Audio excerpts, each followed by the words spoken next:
It's June 8th, 2021, and I would like to call the public hearing to order for Town Ordinance 5.4 Land and Subdivision Regulations and the amendments to Town Ordinance 5-9 Driveways and Culverts.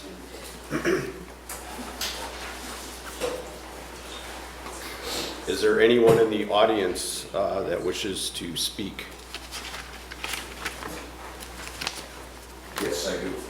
Before you get to the minutes, No, this is the public hearing. For two ordinances. This is not. I do not wish to speak. I figured it was for later. Unless, of course, one of those ordinances affects me.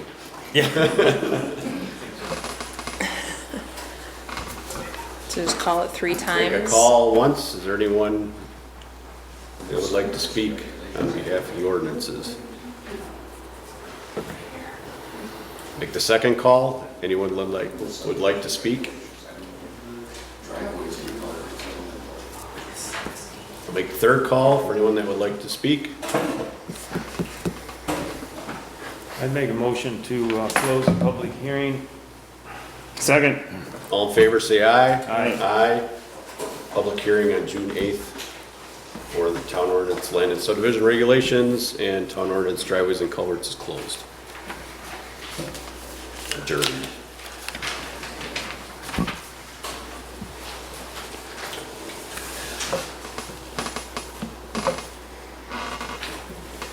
Okay, it is June 8th, 2021. I'd like to call the Town of Lake Mills Town Board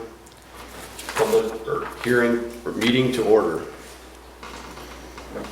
The notice is posted at the Town Hall and on the Town Hall's website. Can we get a motion to adopt the agenda? I would like to add item I first, striping north end boat launch, discussion and decision. Under 10I, sorry, new business, 10I. 10I. Yeah, it's not on here.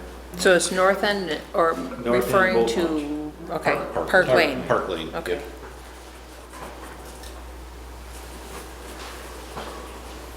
And I'd make a motion to approve the amended agenda. Second. All in favor, say aye. Aye. Aye. Motion carries. Agenda approved. Approval of the minutes. We need to do these one at a time, I take it. Yeah, okay. So the approval of the May 11th, 2021 Town Board meeting minutes. Make a motion to approve.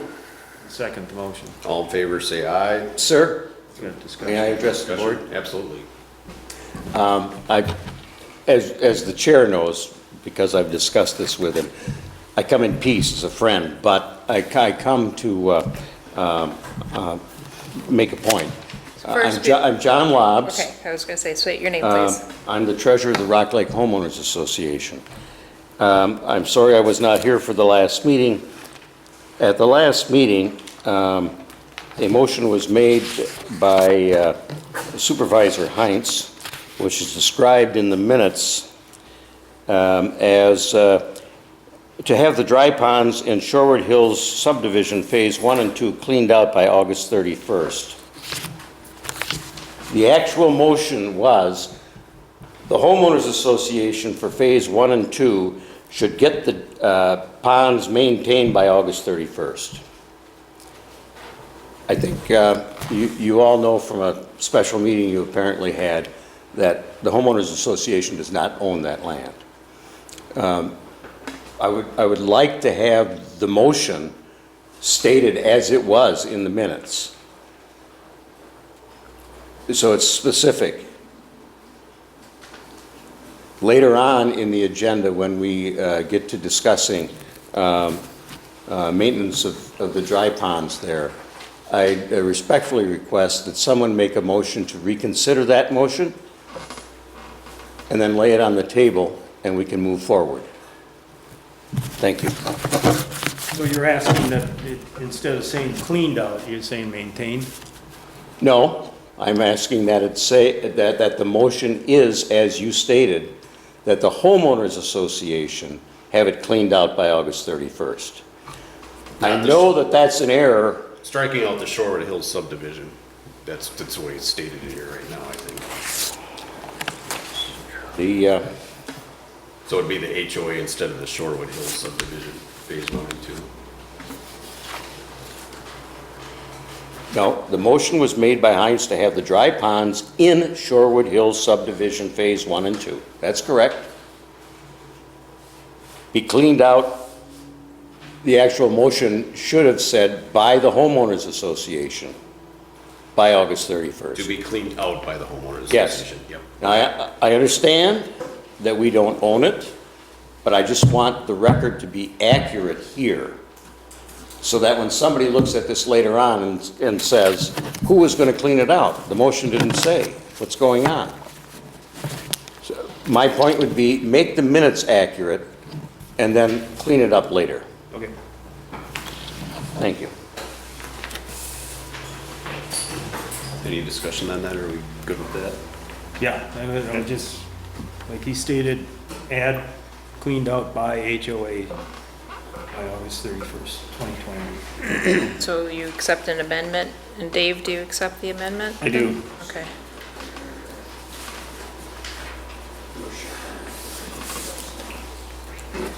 Can we get a motion to accept? We just need to call a question, because they both agreed to the amendment. They both agreed to the amendment, so we just need to call the question. Does that make sense? No. Call a No. question for, Dave already made the motion to approve the minutes. He stated what the correction should be, and they both agreed to what the correction should be to amend it, so now you just need to call the question. okay. Can we get a motion to approve the amended May 11th, 2021 minutes? No, just Is that call the right? question. Yeah, we can do that. Vote, Yeah, just call for a vote. yeah. All right. Call for a vote. All in Aye. favor? Aye. Motion carries. Got it.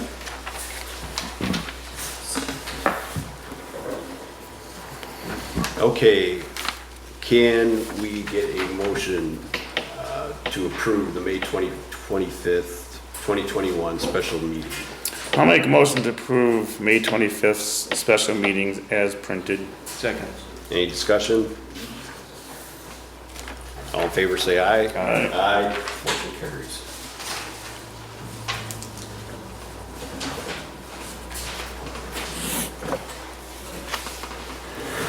Okay, the treasurer's, approval of the treasurer's report. I make a motion to approve the treasurer's report. Second. All in favor, any discussion? All in favor, say aye. Aye. Aye, motion carries. Approval of the treasurer's report. Approval of town board expense sheets. You don't have any? And report.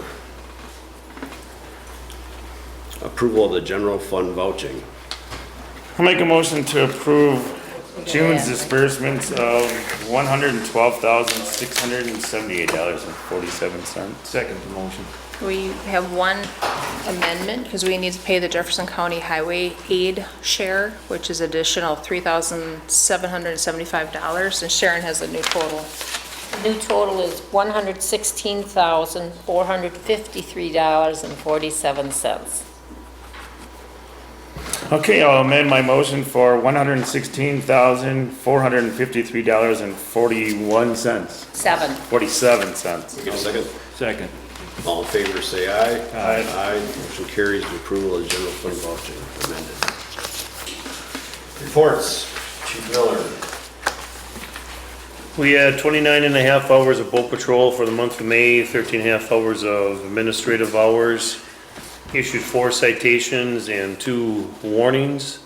Did 6 compliance and safety inspections and assisted 1 vessel on Rock Lake during the month of May. We had 40 hours of road patrol, handled 7 complaints. Spent 9 hours on those complaints, had 1 felony arrest.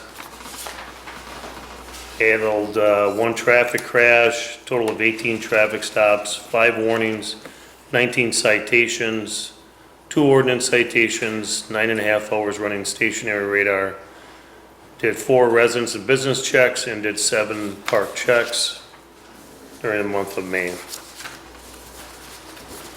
Dirty, additional reporting on the triathlon, was there any incidents? Us and the warden were out there with the boats. We did pull 4 people out of the water during the swim event, 1 onto our boat and 3 onto the DNR warden's boat. It was nice having EMTs with us on the boat. That was a great addition to the service.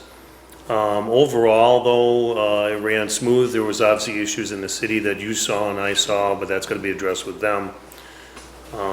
We were busy. I can just tell you overall, we were busy. We had 3 officers on, not just for the triathlon, but we got busier after it ended. So, but overall, I don't think they had, I don't know how many EMS calls, but having those 2 boats out there made a heck of a difference this time. Excellent, thanks Chief Miller. Plan Commission report, Jim? We were missing 2 members, so we only had 3, but we discussed the boundary agreement, revenue sharing agreement with City of Lake Mills, between City of Lake Mills and Town Lake Mills. So we did some discussion on that, no conclusions yet. We're gonna continue when we have a full plan commission next month. Okay, thank you. Cambridge Fire and EMS report, Dave? Relatively quiet meeting. It was the shortest one we've had probably in 3 years, but discussed a little bit of the building review committee, which I'm sure Jim will give you an update on that. The biggest discussion we had is changing the guard in town of Christiana, chair and one of their supervisors. They have came to the conclusion that they do not want to be the owner of that pizza pit and the home behind Pizza Pit for the potential fire station expansion. So they went to their town's attorneys and they're trying to draft up something. What they're kind of looking at is maybe doing some sort of a land contract where they hold the deed but not the ownership.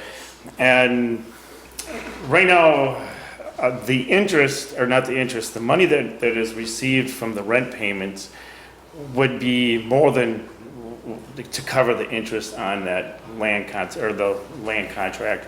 Right now, it's about a 2% return. And the land contract, the way it's kind of looking, might be like about 1.2, 1.5%. So, but again, it's details we're still trying to work through. Because obviously the municipalities, not all of it passed their referendums, so, and we're not in a position to be forking out $280,000 anyway, so that's the biggest thing that happened, so trying to sift through that.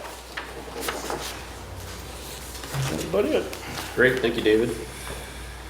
Cambridge Facility Committee report, Jim? That's a committee that was formed by the commission, and 10 members on it, 1 from each town, and one from at-large. With the community served by Cambridge Fire and EMS. We're reviewing the needs assessment. We've met four times now, I think. Last meeting, I was elected chairperson because they felt some person other than a fire department member should be running the meetings. And seeing that the referendum passed in the town of Lake Mills, they thought that I would be a good candidate. So anyway, I accepted that position. Last meeting, we visited Marshall Fire Department and Fort Atkinson Fire Department, which Fort Atkinson is just being finished. It's a renovation. Marshall has been in existence, or was a new building. It's about 20 years old now. But it's very similar to what Cambridge is requesting in their $6.5 million building project. And we're going to visit Deerfield. 17th is our next meeting, so we'll be visiting that. Then we'll come back and talk about all the things we've discovered and things. And so it's just an ongoing process to get the people educated in the towns and village of Cambridge, Christiana, Rockville, to Oakland. Oakland, yeah. Jim, did everybody on the committee show up for the tours that you guys took last week? No, there were 5, actually, there were only 5 real members at the board, at the meeting, and 4 of us went, well, actually, 1 came late, so we had 5 on the tour, 5 were missing. The other little thing too I'd like to add, not so much on the building facility committee, on the 24th of June, there is going to be a public forum in the Cambridge High School, that's on the Jefferson County side. And the commission will be meeting there, so hopefully they're looking for a good turnout for people that are in the district or even interested in it, because all taxpayers are going to be paying for this thing, to kind of get them up to speed on what the needs are and take care of the questions that they have. So that would be at 6:30 on the 24th of June. Okay. Excellent. Thanks, Jim. Thanks, Dave. Joint Rock Lake Committee report. Susan? Okay, during our last meeting, we elected officers. So I was elected chair. Bob Volnick from the city was elected vice chair, and then Wendy from the town was elected as secretary. And subsequent, the rest of the meeting wasn't very productive. And quite unfortunately, after the meeting, we had a resignation from the committee. Bob Volnick is leaving, which is a great loss to the committee because he was very well regarded in the city, certainly in the town. Very active volunteer with frog counts, bat counts, banding kestrels, wood duck houses, etc. So I was very disappointed to see that he decided to leave the committee. And then we have another meeting on June 22nd, which I'll be sending you guys the agenda on Monday. And just so they know, that's to replace the July meeting because of the conflicts. It's to be discussed. Okay. The July meeting, if it was held, would have a quorum, but we had felt that we wanted a full meeting to handle priorities. But I do think the committee needs to discuss to make sure that they want to drop the July. And we're also going to be looking at a new date too. So that's going to be part of that agenda that I'll get to you. Any questions? Thanks. Excellent. Thanks, Susan. Road maintenance report. I'll just run through it quickly because we're going to be talking about some of this later. So I'll talk about the 2, Crossman Road and Rock Lake Road. First, Crossman Road, it sounds like Corey's got things underway, so that's progressing, so we can get that accomplished, get that road rebuilt this year in 2021. He just sent an email, I believe today, that said, everything so far, we'll meet that timeline that we set forth at the last meeting. And then as far as Rock Lake Road, there were some interesting developments that came out of the state of Wisconsin, and it doesn't sound like those bridges are going to be, at the earliest, I think the Rock Lake Road Bridge would start, the westbound lane would start 2023, so that jeopardizes, obviously, the grant. I did talk with Brian Udovich from the county, and Brian is going to put in a phone call on our behalf to see if we can't speed that up, because he thinks it's fairly ridiculous that we waste that kind of money or disappears. But digging into it a little bit, we may be able to go ahead and do it anyway, regardless of what happens with the bridge. It's just that we risk, beating up a portion of that road during bridge construction. So hopefully in July we'll have a little more concrete information as to where we can go, and hopefully we can get things underway for early 2022 on that project. Aren't they talking about some of it, maybe even 2027? Well, that was the initial date, but the projected date was, hopefully 2023. And I'm sure it's because of infrastructure issues with these bridges, but Stuff is falling. yeah, and a lot could depend on, and I don't know what's coming down in the infrastructure bill, if they're sensing monies are gonna be there, and that could speed it up as well, but who knows at this point. Tough to tell. Yeah. So that's all I have. the road maintenance report as of now, and we'll discuss potholes, crack sealing, and all that stuff a little later here in the agenda to get that underway. The extra territorial zoning committee report. You haven't held any meetings. Anything additional on that? Probably not. Talked about it in the plan. No report. Period of public comment. If you stand up to speak during period of public comment, please state your name so I can put it in the minutes, please.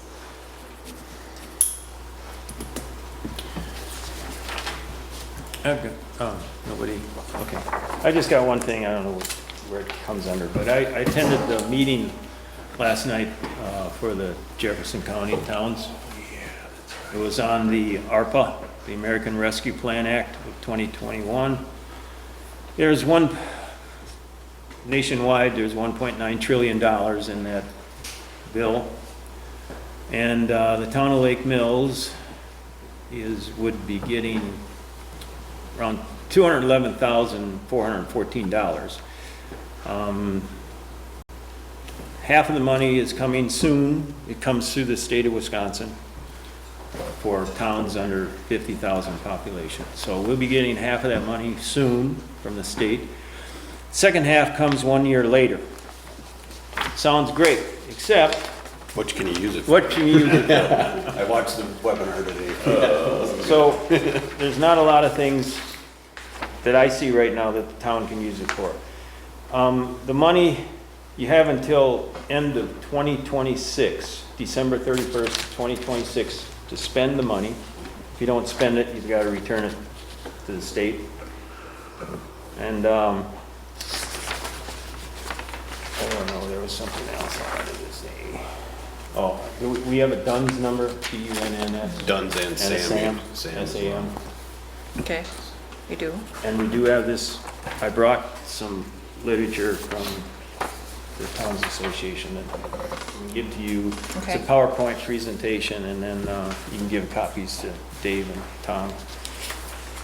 It explains more in here, but I think the biggest downfall is that if we would to spend some of that money or all of that money, you fill out all the paperwork, you do the work, you fill out all the paperwork and the bills, you send it to the Federal Treasury Department. They decide whether your projects were eligible or not. Which is, you've already done the work, you spent the money, and then they could say, no, it doesn't qualify, so. Be a hurting unit. Yeah, and that's a huge question, what we discussed last night with some of the state representatives that were there.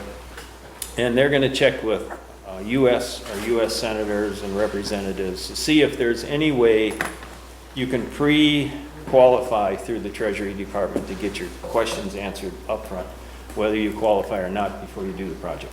So that's still a big hole there that nobody seems to have an answer for. What I gathered out of the webinar today is, we just, our attempt to use the money is, from what I viewed, as weak as a township, based on, their guidance on what you can specify and use the money for. It was kind of well laid out, the presentation today, that, it's really geared for like cities that have fire departments, Yep. police departments, water and sewer and all that good stuff, and we just don't have any of that here in the township. Are there gray areas? Because our fire obviously is going up, it's kind of going up after the dates that were, COVID dates, was there justification, was it going up, skyrocketing during COVID and those types of things? Those are questions we can ask, but it's going to be a hard go on that one, I think. I see. Yeah.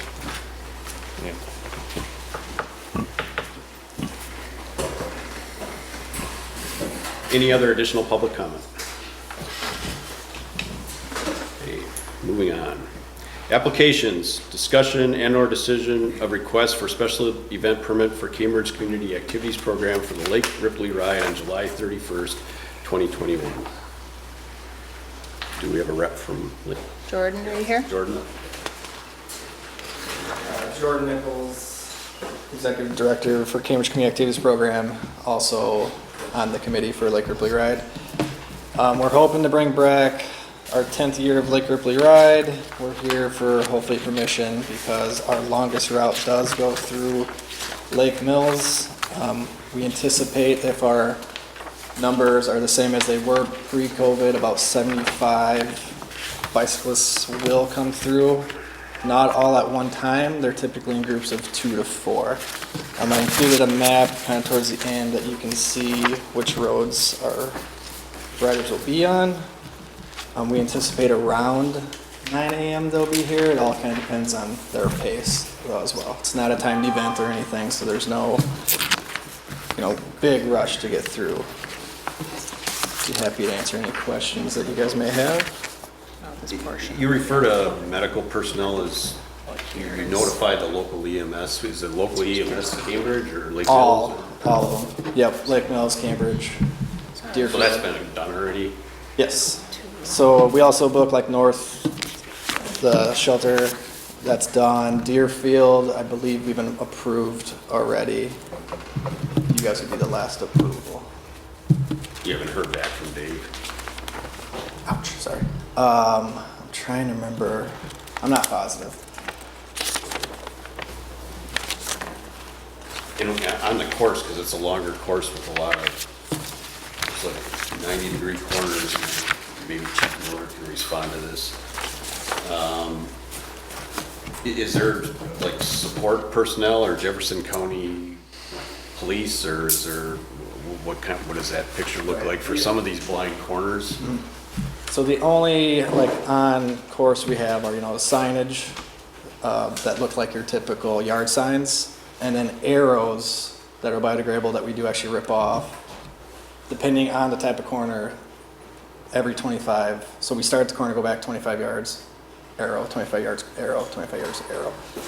We have swag, our caboose behind, and everyone has that number, but we do not have, Somebody directing traffic or stopping traffic or Correct. doing those types of things? I have no comment. I didn't get a copy of it, so I don't know who wrote it. You want this? This is not a race.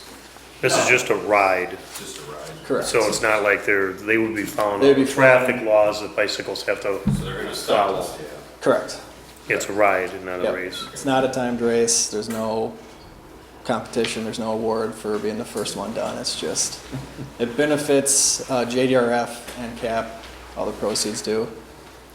Starts at Lake Ripley, Cambridge goes down to Rockdale, Utica, Deerfield, London, up to Lake Mills here, and then back.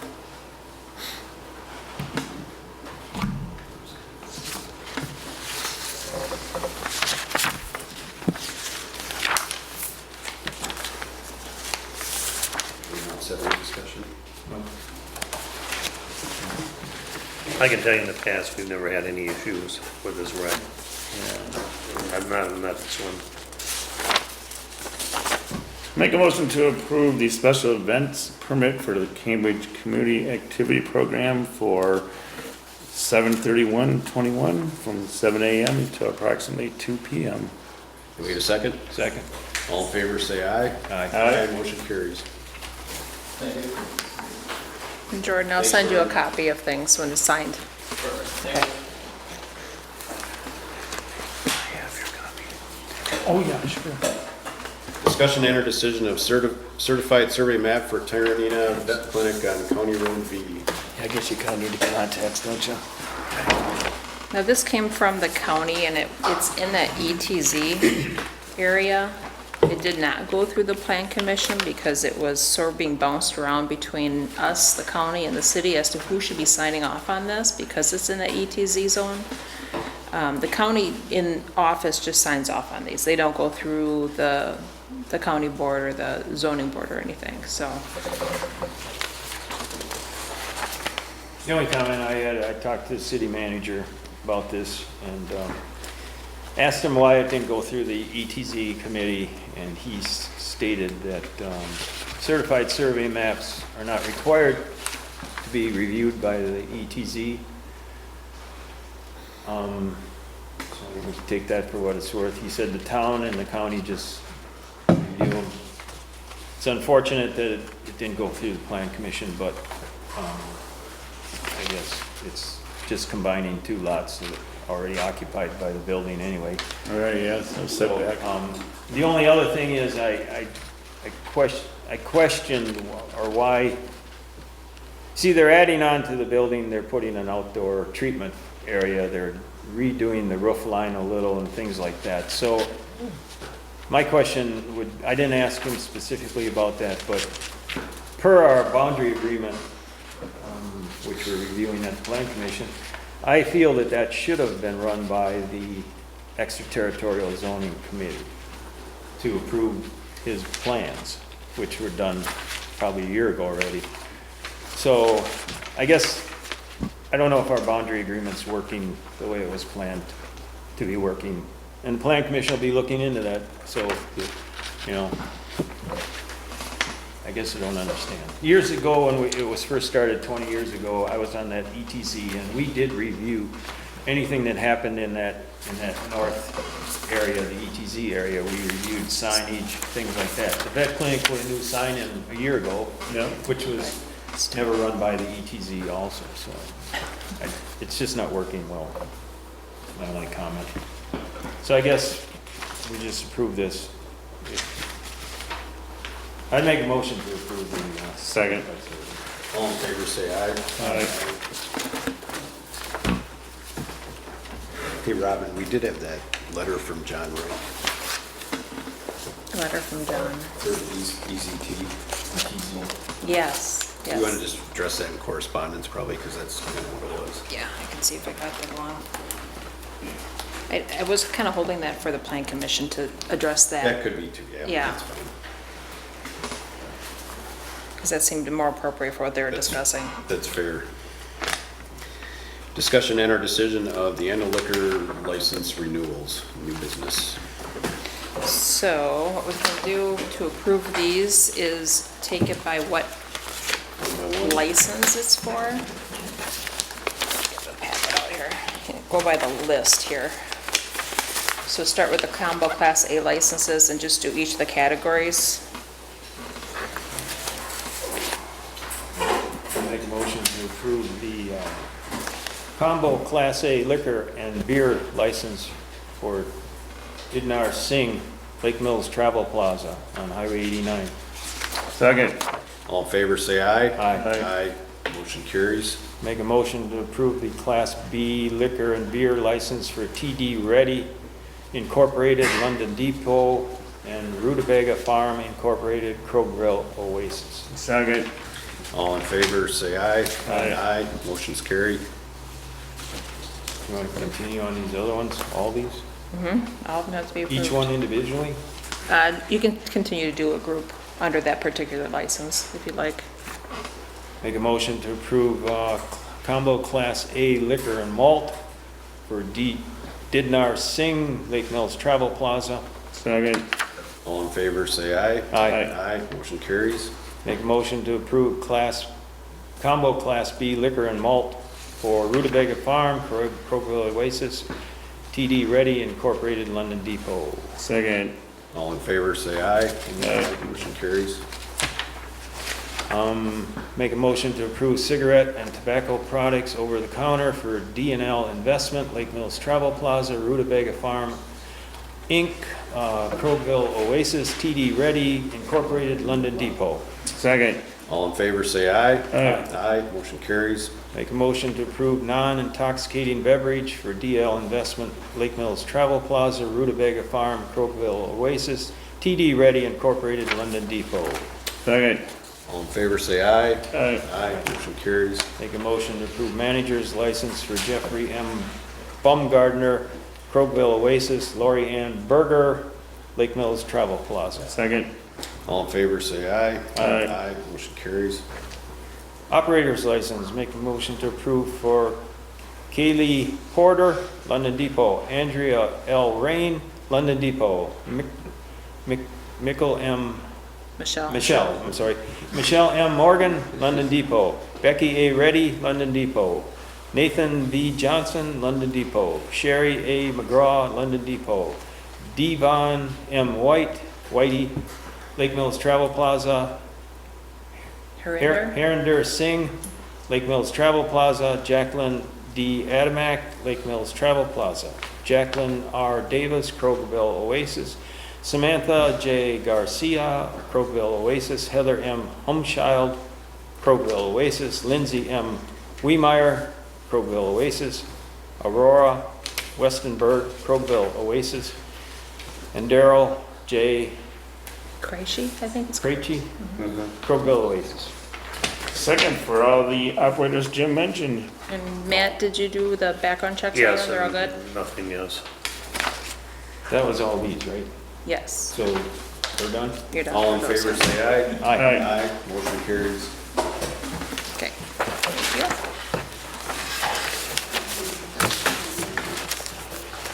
Discussion and decision of the town ordinance 5-9, building inspection to amend codes to meet state requirements.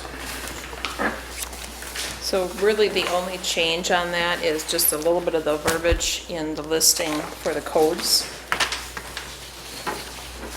But that does need to be updated in order for the building inspector to enforce. Which was an electrical code. Right. I make a motion to approve the Title V, Chapter 9, Town of Lake Mills Building Inspection Ordinance. Second. All in favor, say aye. Aye. Aye, motion carries.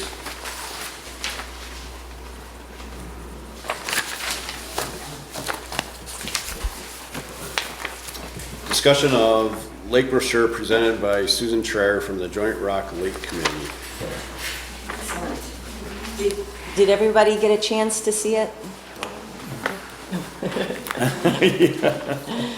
Thank you for giving me this moment to talk to you about it. These brochures were mailed to all riparian owners right after Memorial Day, and they were also mailed to outlots, so that would be shared lots. So, for example, the Cedars with the 29 owners there. The only outlots that they weren't mailed to every particular owner was for the HOA. It was mailed to the board rather than the hundreds of people in your group, because we just thought it'd be better. Likewise, Woodland Beach, we only sent it to Melissa Furman as the decision maker of that particular product. This brochure was designed and developed with town input, heavily with land and water conservation department out of the county. We used county zoning, we talked to the city attorney, we used the city ombudsman, we talked to the city consultant that handles shoreline zoning, so it was extremely well researched and we spent quite a bit of time on it. In addition to that, we're going to be presenting this to the city council. A guy named John Thody from the Rock Lake Improvement Association will do the same thing that I'm doing. He's also going to meet with the Planning Commission, so they're aware of each riparian owner and what they have gotten. In addition to that, more detail is going to be up on the Rock Lake Improvement Association website with a landing page, so to give more information. And we will be developing more strategies of how to bring this material out subsequent years, because we realize just the first time mailing isn't enough.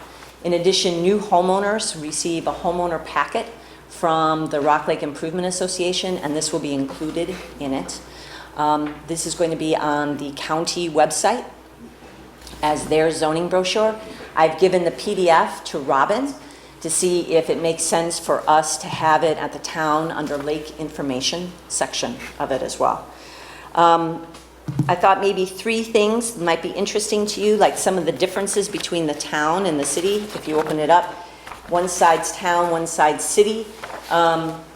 One thing that I noticed is that the town, or the county actually, requires use of native plants, whereas the city, it's recommended. That's one area that we're pretty very different.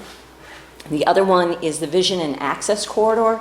So that is the area that you can have an unobstructed view of the water. It must include your path and your pier. In the city, from your ordinary high water mark up 10 feet has to be a ground cover, and then you have to have plantings to maintain erosion. In the town, it's actually, or the county, it's a little bit freer. You just can't add fill. They'd like you to maintain erosion, but there's a lot less rules associated with it. Now, beyond your vision and access corridor, that shoreline buffer, that's where the county is a little stiffer than the city. According to the city, you can maintain that property, you can trim as long as you don't hurt the vitality, and you can remove invasives. And beyond that, you need permits. Where it is in the county, any maintenance, any removal of invasive, anything that you do within that 35 feet does require permits. So that's, I think, very different than the city.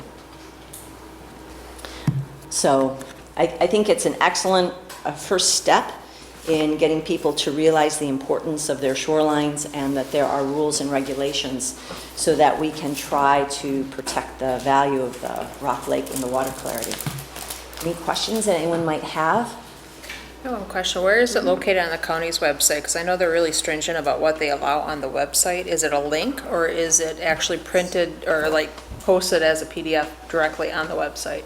So where you're going to find it is if you get to the county and then you go zoning, you will come up with the old brochure, which is going to be replaced with this one, and then you will come up with links that we've referenced in this brochure of where to find stuff on the county board. So yeah, I think it helps for us because Patricia Cicero, the Director of Land and Water Conservation, is very supportive that we'll get it up.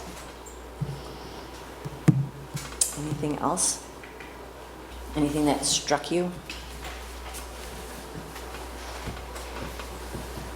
Okay, thank you.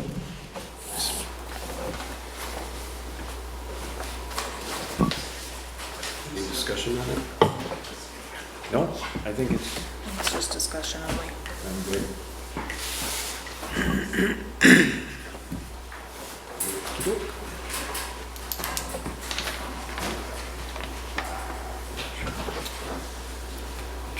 Discussion and or decision of direction of committee, including goals, documentation, and strategic plan processes for future projects. This is for the Joint Rock Lake Committee, I believe. Oh. That's missing on there. Yeah, I was wondering, something's missing.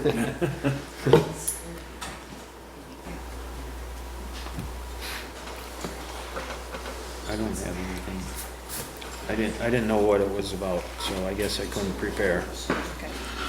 So I sat in on the JRLC meeting, and I've had some conversations with Greg Waters, the president of the city council, and there seems to be, based on the JRLC ordinances, there just seems to be some things that, to my knowledge, that they're not following, that they've kind of just drifted off a little bit off course. So the Joint Rock Lake Committee in Section F shall prepare long-range plans for the improvement, protection, and preservation of Rock Lake, and shall submit the plans with recommendations to the clerks of town and city, forwarding to the town board and the common council. And to my knowledge, I don't know if we have anything. You're referring to the ordinance right now, right? Yeah. Okay. I don't know if you gentlemen have seen anything. Other than, I believe that the committee believes that they have submitted that from the point of view of the lake management plan. The original lake management plan was authored or organized through the Joint Rock Lake Committee. The second plan from 2018 through 2028 was done through the Rock Lake Improvement Association, although the Joint Rock Lake and many other stakeholders was involved in the development of that plan. It is the master plan for lake management. So as far as JRLC is concerned, that is their long-term goals. However, we will also be submitting a document to both the city and the town for the top 3 things that we feel that the governmental agencies can work on.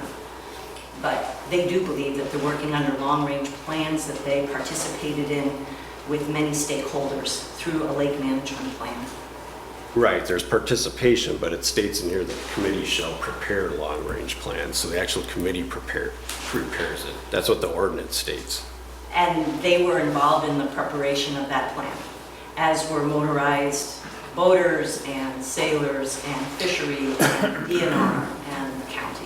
So did the committee GRLC initiate that preparation of those long-range plans, or did somebody else initiate that? And No, they were instrumental in initiating. they led the GRLC led the effort. They were one of the key stakeholders. The person who actually facilitated the conversation was a trained facilitator. It was a 100% consensus-driven plan, and if you'd like to get a hard copy of the plan, I can give it to you. The PDF is on the Joint Rock Lake Improvement Association website. Right, but the committee shall prepare it, so that means they're leading it, and you didn't state that they were leading it. It was 100% consensus of many stakeholders. It's actually more Right. effective when you But that's do a not what the lake plan. ordinance says. That's what I'm elaborating on the ordinance, Susan. So I'm just trying to get. I understand, and on that ordinance as well, dealing with the budget, it's never been done in that way. That was a sample ordinance for intergovernmental that was put in place between the town and the city. So we will do a separate document, which will be a subset of the lake management plan that can be shared with both governmental bodies. But I think it is unfair to represent that they've been operating kind of AWOL without having any plans. That's what you said, AWOL. Yep. That did not That's- come from that is- me. That is what Just I wanted to said. clarify that. Yeah, and obviously she just elaborated on H, the committee shall annually prepare and submit recommended budget proposals Yep. that are submitted to the clerks of the town and the city council to forward to the town. Right, and board. then the town would then go to the city asking for monies back. I wanted to ask Sharon, as far as I know, everyone I've spoken to said that that was never done on this particular committee. They never had a separate budget that they wrote and submitted to the town and to the city, and that the town identified to the city funds that the city needed to pay back to the town. So that whole formal budgeting process wasn't done. Basically, it was just publications and a couple conventions that were paid for the Joint Rock Lake. As I recall, when The reimbursement. 10 years ago, when Withdraw from I the was city? chairperson, I sat in on every meeting, Yeah, Joint that's what I Rock Lake thought. Committee. And at that time, it was Yeah, just, how do you like do you it? just stated, kind of talked about at that meeting, at budget time, and then the town chairperson would bring it back to the budget of the town of Lake Mills, and we always budgeted, what, That's what I $700 now. So it was an informal request done at one of your meetings. Right, it wasn't a very formal, like, as Right. that ordinance indicates, yeah. But it was done to the chairperson at that time, and I think Hope probably sat in on every one of your meetings also. So that's kind of the way it was done, but it was not formally submitted as a written document, I guess. And like you stated, it was only to cover travel expense to the state conventions. Yeah, the or, lake convention. Convention It was only for and walls, or whatever it's called, walls. Yeah. So, and it's, I don't think you ever exceeded the $700. I think Yeah, maybe one one person. year if there were two people going to Lakes Convention, but that was it. But we also kept it separate where the town people who were on the committee would submit their expenses to the town. I believe anybody from the city. would do it. That's why there was no need to exchange funds between the city and the town. Right, for that. But Right. I'm just saying, it's, when you read that ordinance, it's a very formal budgeting process, very formal where the town would be contacting the city for reimbursement. That whole ordinance wasn't necessarily done for many years. Right, and so my recommendation, the reason for doing so is anything that does come before the board to common council is a recommendation. So, and basically, they'll, garner a decision whether to move forward with it. The problem I have is, the plan, it wasn't led by the JRLC, as the ordinance states. And these big, long-range plans, there's a lot of things there. And I know the JRLC had like 20 things listed on their plate, but there was no time frame attached to it. There was no Are we gonna look for money, grants, those types of things? There was really no strategic approach. It's just kind of going in all different directions with a lot of distraction. And so I feel this committee needs to have a process, a strategic, a long-range plan process and document it as to how you're gonna get from point A to point B in a time frame. So when you start setting goals, and these goals are probably, they have to be, agreed on between the town and the city. It's really paramount being on a shared lake. And we should be offering recommendations, which I'm not sure that positive that happened in the past. But in order to do that, to successfully, start to get some things across the finish line, we have to have that approach documented. So when we start plugging these things in, we can, it's nice and organized. So when it comes to the town board, the city council, it's all laid out in front of us.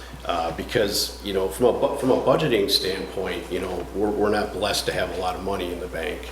So we've got to be really innovative on where we can, find money to do some of these things. But, the JRLC is kind of there for that, the committee to get a bunch of those things done so that the town board doesn't have to do the legwork on that stuff. So it's just, really fine tuning some, some operations and getting that process in place. And then, then we can start to sit down and look at, what goals really resonate, with the community. 'Cause that's the other thing with a plan. I mean, a plan is just, it can be put together by a bunch of people and then it becomes outdated, right? So what's actively going on right now? What are the, number one hot pressing issues, and how do you get there? How do you survey that? And who is the surveying being done by? I think this brochure is excellent. I just think the path that it took, the communication was really weak on it. Because a lot of the city council in the old might have known about it, but the new was completely out of the loop on it. And they were pretty surprised that it had gotten sent out already. And I don't know if any of these gentlemen were surprised that it got sent out, but it never really came, a final draft in front of the board to have it discussed before it was even sent out. No, input, the committee does not, the committee provides advice to the town and to the city. We did get input from the town on the development of that. We did not approach the council in the city for individual council members to provide input into that. We went to the stakeholders that provide input into zoning. So that's the city council, attorney, that's the ombudsman, that's the consultant that they use for zoning.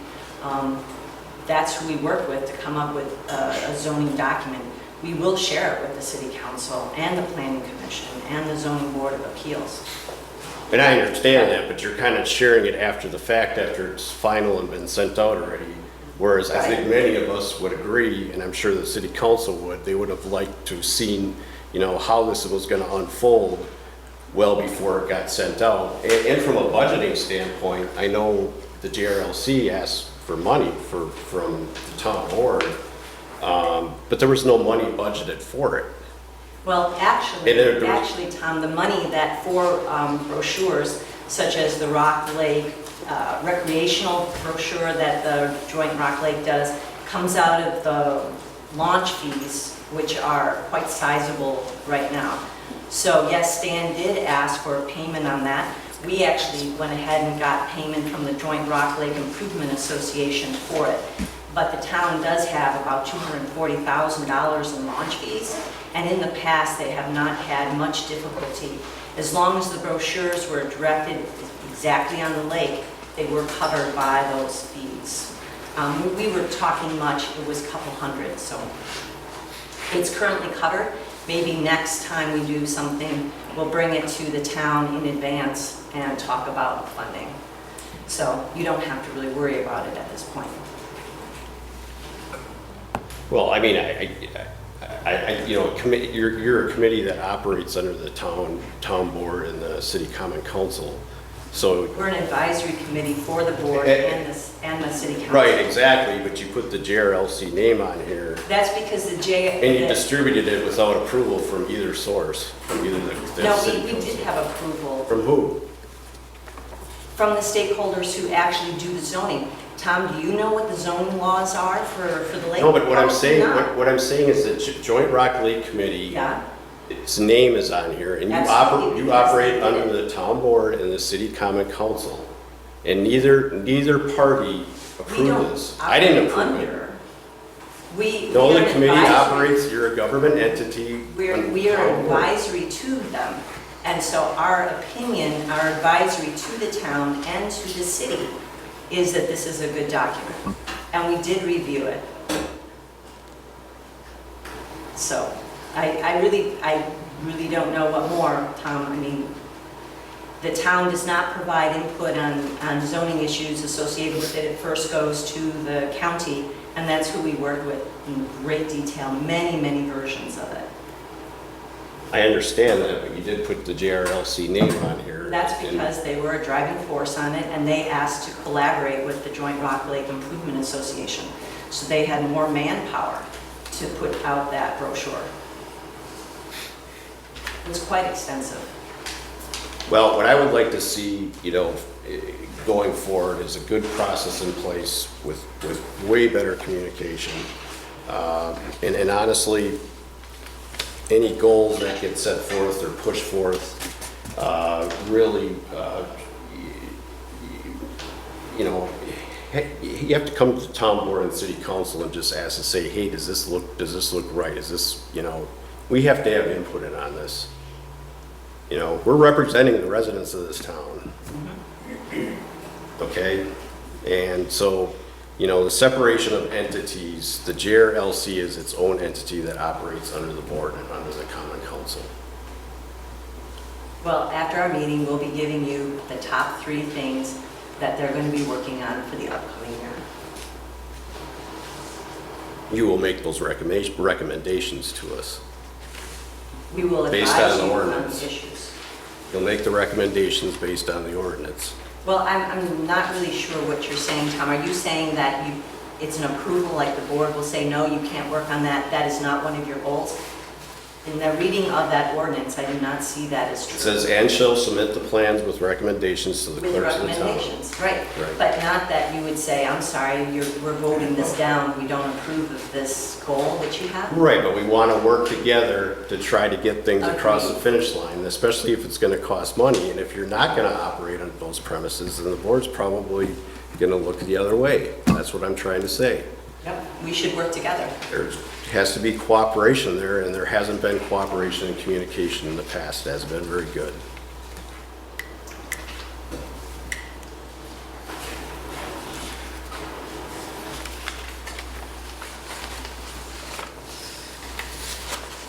I don't think there has to be any decisions tonight on anything. So we'll move on. Discussion and/or decision of crack seal work. Okay. Bids.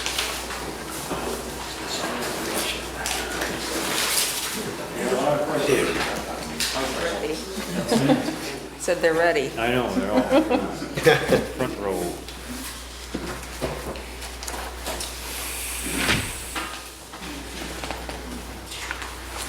Tom, do we want to do, instead of doing, I know it's in order here, but to do the, We can skip. potentially the least expensive, like, obviously, the potholes need to be get done. Yeah, no, My we can phone definitely is killing me. I'm sure you guys are gonna call too. So if we do that one, and then maybe the wedge work, and then go back, is, That's, if we spend all of our money, then we might not be able to fill potholes. Scott is here. that sounds good to me. How much money do we have? That's the next thing. Yeah. That's the Last worst month thing. you had the breakout of the budget from last month's. Yeah. I don't know what that was. Anybody know what that number was? Not off the top of my head. It wasn't much. We have the city, I know we have in the county kitty. Okay, we can start while she's looking for that, I guess. So potholes, it's Farner did potholes, is that Yes. correct? But I guess I have a question on your bid. I'm looking at this right. Repair broken and crumbling asphalt on roadways. Repair asphalt area with injection spray, patching, 8 hours. Traffic control not included. Price for additional time, $510 per hour. So you just bid 8 hours? Yes, I'm Mike Jenkins with Partner Asphalt Sealers, yes. So it's 8 hours of production. But then it says roadways to be determined by the township. So did you Sorry. go by the list that was provided, or? Tom and I drove some roads. Okay. And yes, and we found a few quote-unquote priority roads maybe to start. That pothole patching is priced out for a day of spray patching. So what I thought would be, number one would be Shorewood Hills. That road right there has a lot of potholes and is broken up. I think so that was priority, in my opinion, priority maybe number one. That's what I viewed it with Tom. And then from there, I would maybe go to Elm Point Road. And definitely down, there's a lot of cross tracks, but as you get closer to the lake or that lower land past the park, it was really starting to get chewed up there. So that proposal for 8 hours of spray patching is 8 hours of production. Of course, our guy puts in a longer day with his pre-trip and his post-trip, loading up in oil and whatnot, but that proposal is for 1 day of spray patching. One question I get, well, how far can you guys go in a day? Tom and I discussed that. And I have some brochures, some information on it. It's a guy sitting in the cab. We can pass that around if you care to look. You guys might want to see it, I saw it already. So, well, here's In operation, I'll fill in potholes. this is an older photo, but of our older machine. But oh, here you go. Here's our. So here's our new. This is the new machine here. So what you're doing is this is an automated machine. I'm gonna turn this. I'm good, that's fine, that's good, I can see. So it sprays out air, forced air, cleans the hole. Then you're spraying tack. And you're spraying tack and oil coat. Basically, you're like spot chip sealing.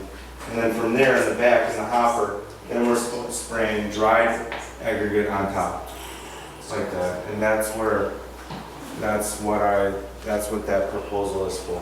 So how deep of a hole, is this more for just a surface, or can you actually fill a 4-inch pothole? That's a great question. So look at it, if you know, like Elm Point Road, like you got some potholes, like the width of maybe this. So it's kind of chewed up and whatnot. Can you get, so I would say that's a great tool for that. Can you fill a 4-inch pothole? Yes, you can. I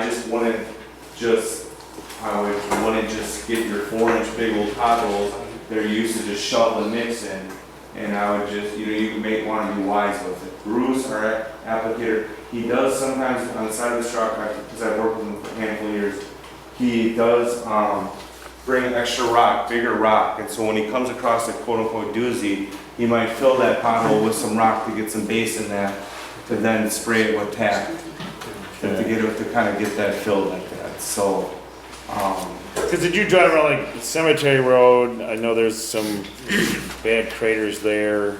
I think Fayetteville, I think Jim, did the city ever fill those? Were some dandy ones there. There's about like 170, 180 Yeah. potholes, like about a foot by a foot or bigger, a little Yeah. bigger. Yeah.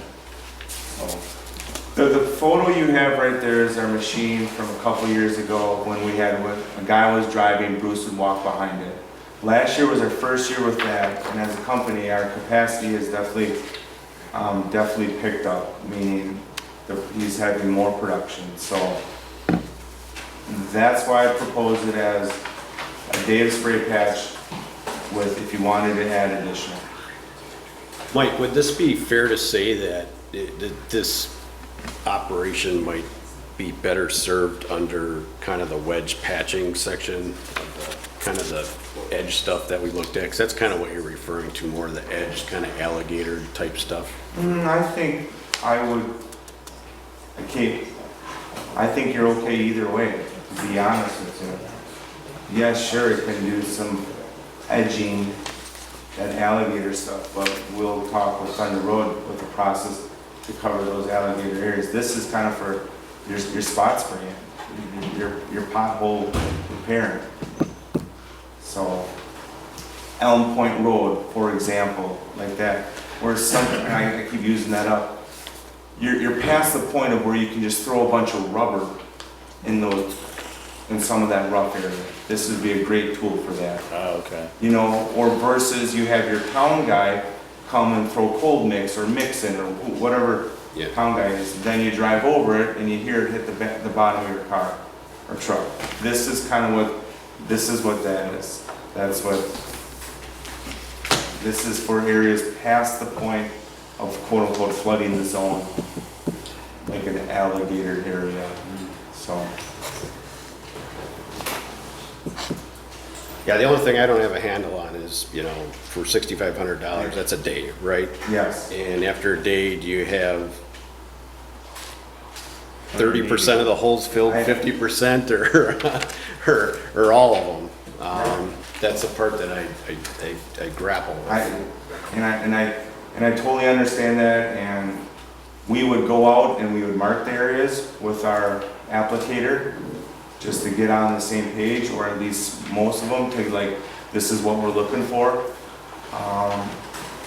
In the last year when I used it on a couple townships, he got quite a bit of work done. It wasn't, you come around the corner and he's only 2 blocks in. Tom, I know there's 180 potholes around a township. It's just, that's why I think you focus on the priorities, and then there's an option to say yay, nay, or last year we had more capacity in the fall or after, or a guy could potentially come back because there was room last year. That's Yeah, 'cause I mean, the potholes that we have to fill. Yep, no, 10-4. They have to be filled. I mean, they're deep enough and wide enough that that does need to get done. So I mean, the priority would be to fill holes first, Yep. and then, you know, if there was time left, then they'll go back. And you know, if I knew $6,500 was gonna fill 180 potholes, You're hired. be done, we're in, you know. Yeah. You know, in a day. That's the part I just don't know, and I don't know if you can guarantee that. I am not going to guarantee 670 potholes and for $6,500. I'd be foolish to overpromise and underdeliver. That's why it's a priority with a one-day price. And Mike, we're going. Things are good. Get us the second day, 10-4. So that's how I would approach it versus trying to. So the other contractor who provided an estimate for potholes was Northwest. Northwest, Ron is yep. here as well. Yep. He's in the back. So are you gonna fill 180 potholes for $8,120.50? I will do that. That's what I was last year. I'm gonna assume that it's close to it. I tried multiple times to get a hold of people to take me out to show me exactly what it is you want. So what I'll do, and I did, and I called the clerk too and talked with her about it. I will be able to do that. I mean, it's been right around that the last 2 times I've done it. We do hot patch, we don't do cold patch. We do compress it, and we do 390 some lane miles of road for other towns and are very successful. And we have 2 hot boxes, we can get it done quick. And just a clarification, I'm only here for the communication part, and I think you had asked Ron to forward any questions to forward me, any so I could questions get it to via him. email Just so, to Robin, because we were playing phone tag, so, which is appropriate, because it should be emailed in, so we have a track record of the questions. And I didn't know that you wanted to go out and look, because I had asked Tom if he had talked to you, because I didn't want both of us calling you and giving you different information. So Tom said that he had talked to you, so I thought, that's why I didn't return your call. Yeah, I was just saying that I gave that quote Right, off of yeah. looking at past bills, knowing that Right, the rest yeah. of the towns are about the same amount. So, I didn't have anybody to go out with to look to do any better of a Because in the last meeting, you were here, I believe, and we rattled off 170, 180 potholes. Yep. And I don't know comparison as to how many you filled the year before. But it's a really good thing to keep track of, because we estimated, based on the dimensions of 180 potholes, that it's like 5 to 6 tons of mix, and you got 10 tons of mix on here. Right, but I do this a ton, and I went back and looked at your records from before, and you kind of know that, and I got enough towns, I've been doing it enough years, I can pretty much average it out. But, what I wanted to talk to you about, not necessarily the potholes, is exactly what he was just talking to you about, the gator cracking, the breaking off the sides of the roads, that stuff. Is that what you want to count in on that, if it's just potholes? Just potholes. Yeah, that's for now. Just Yeah, that would be fine, then I will stick to that. So then on here, because the county used to do work for us and they always came in with estimate, and their estimate was always more than what the bill was always more than what the estimate is. So rather than the estimate, that is your bid of $8,120.50. Yes. Yep, okay. Which, by the way, the town of Waterloo is the best job I've seen for many, many years. It looks good. They're very happy. Yeah, they should. A lot of their people came and talked to us while we were doing it. Yeah. About cleaned up, no mess, no stuff left, nobody driving it into the garage. Next question, how fast can you get in here? Tomorrow, Mike, how fast can you get in here? Not tomorrow. That's a good one, not tomorrow. Could have sitting there Just waiting. being fair to both. Yeah, right. No, 10-4, it's a great question, so. I would have to check, our machine's coming out of the Plover area. Oh, We have 9 locations throughout the state, so our spray patch machine is making his tour right now, whether he's in Eau Claire or up by the UP, so I think that's an awesome process because you can really fill in those small little areas and it's really efficient with just one person. That truck doesn't get tired as the guys do walking behind it, I think a lot of the areas that I had listed in kind of the wedge patch area, or more patches than wedges anyways, are on the edges of the roads that are alligated, and I think this process has that practicality. Yeah. And maybe it's fair to move that direction, because that's kind of a separate deal under wedging, and keep potholes as potholes. Right, yeah, exactly. And just real quick, so it's a good way, with what townships I've used it both ways. Whether you need to prep a road for chip sealing, maybe even this fall and chip it next year, or at the same season, I've done it that way. And then I've also used it in townships where it's just like, Mike, we got some roads, just go that way, and it's for spot sealing.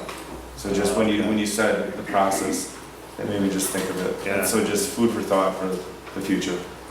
The other thing I was wondering about this process is when you get, it might be more another crack ceiling, but when you get some of those cracks that go across the road and they may have been filled years ago, but with frost and freeze and water and expansion, when those cracks start to open up and you actually literally feel them when you go over them, does this process do a good job of when you put the aggregate over to make a nice little wide repair on that road, or is it just there's really nothing you can do with this thing? It can, however, that will be described much more in the crack filling. Okay. There's another procedure. Ah, Or those thumb cracks, Yeah. Yep, that rattle your cup of coffee, yes. I think that automated would be getting too cute to try to do a 20-foot. We can dream. Yeah. The speed bumps we have in Short Hills neighborhood. The invert. I'm with Scott Construction. I guess I didn't realize you guys were going to do any patch holes or anything like that, but for future reference, we can send our patch truck and we clean the roads and fill all the potholes. So we send, like, if you had a town patrolman, we provide that town patrolman to you. Okay. Good to know, thank you. Oh, gentlemen. Okay. Well, because Northwest is gonna guarantee 180 or potholes that were, I might have one question though. I don't know what, where all the potholes are, specifically, but a lot of the roads that we bid for crack filling, the potholes are on those roads. And I don't know if you got our quote for it with the mastic material, which would be much different than what they're using and much different than what the asphalt would do. I don't know if you happen to get that email with the information on the mastic. Yeah, I can unless describe- it was in the big packet that you sent. Yeah, I can describe to you what it is so his process, the tack and then the chips, right? A lot of the chips, unnecessary overspray. We have that, that's one disadvantage to that. And then the asphalt, just throwing asphalt into a pothole, not really tacking it. Most likely after a couple years it'll kind of crumble and come out. So the mastic material is a tar and it's made specifically for one of the things that you talked about is the cross tips.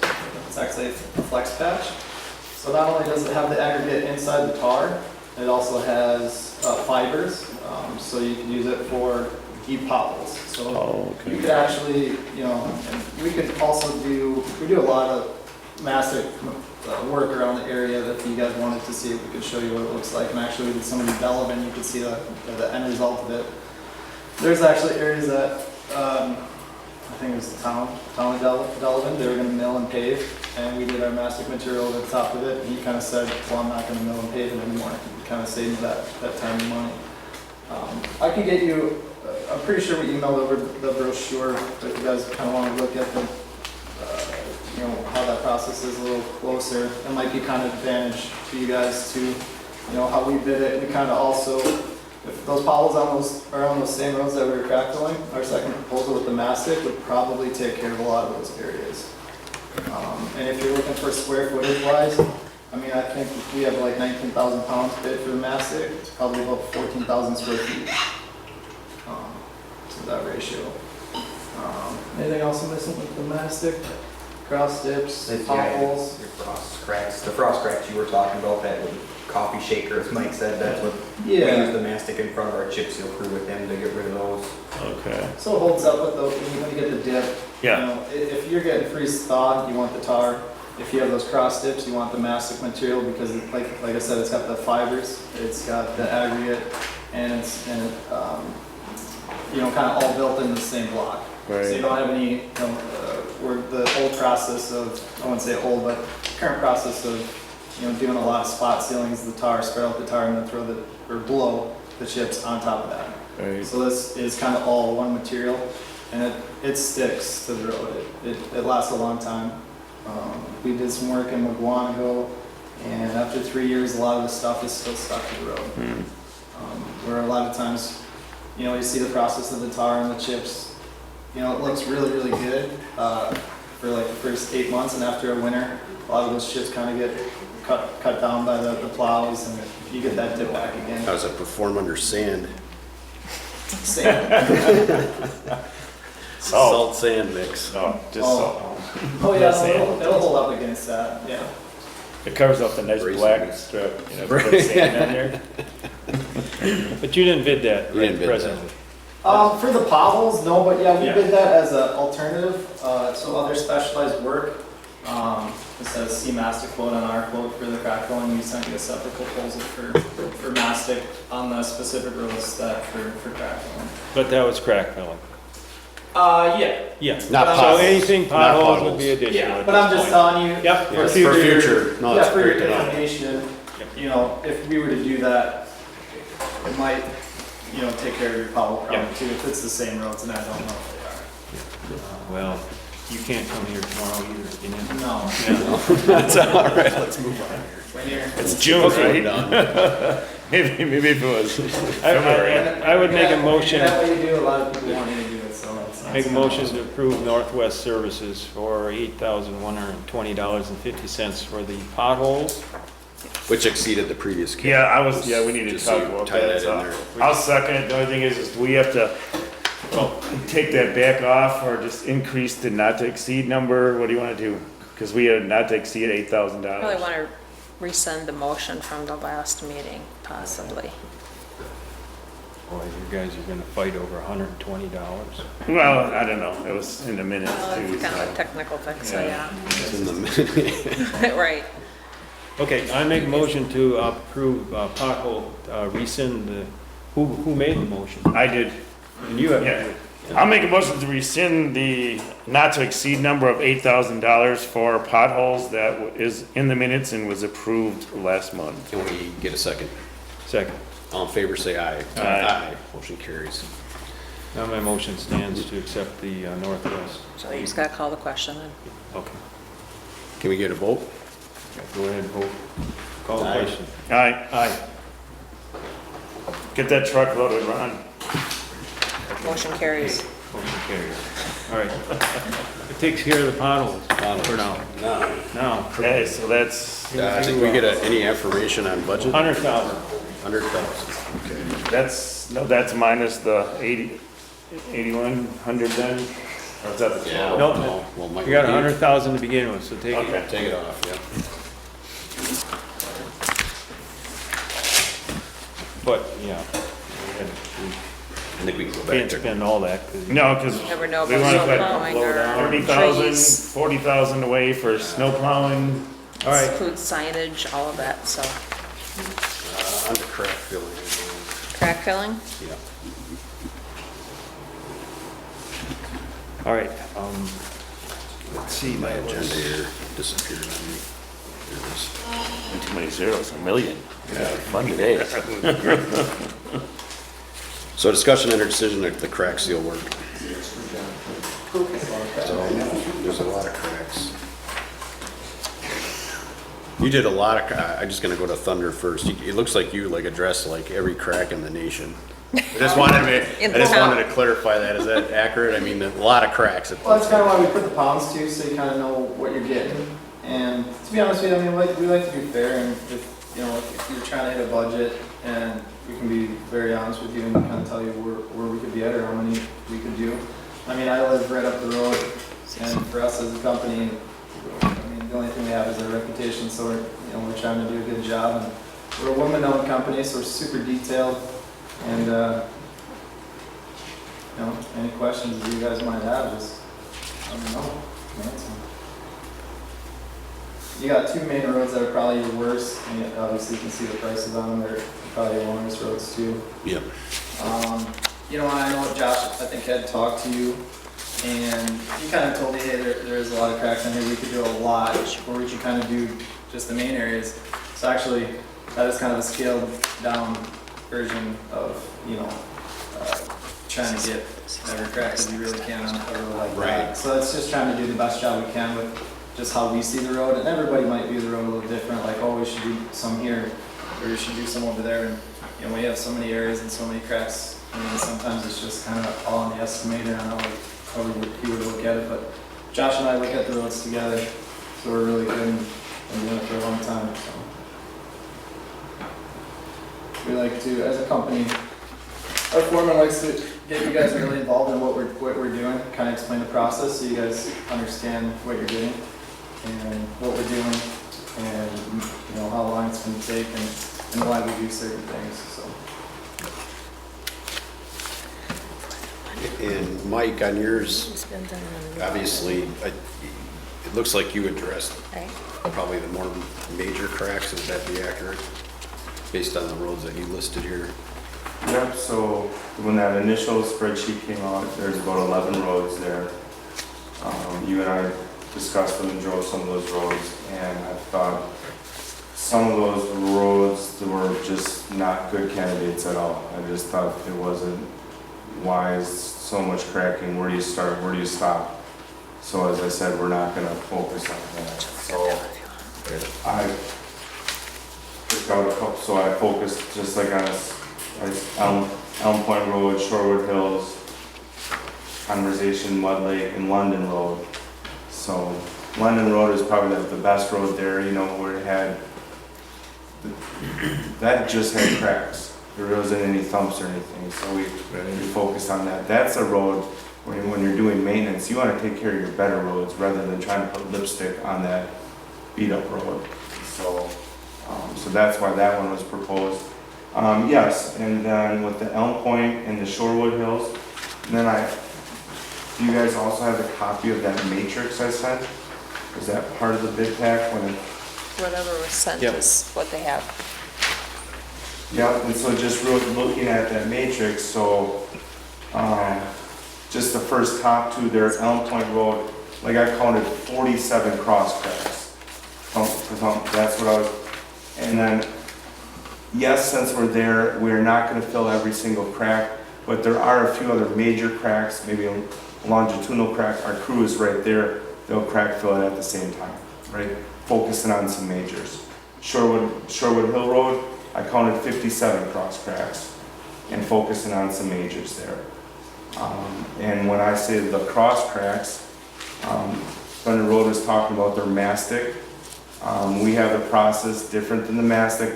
Just like you were saying, it's called a flex patch, very similar in process, where it's a fiber material, flooding the zone there, taking that thumb crack with our squeegee, so whether it's 2 feet wide or maybe 3 feet wide, and then and then in a machine, blowing rock on top of it.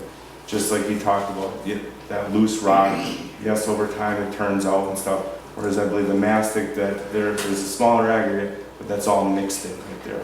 So anyway, so that's our version, flex patch, which is, I have the pamphlet, is the focus on the cross cracks and then also some quote unquote alligator areas, some of those side areas, some dipping and whatnot.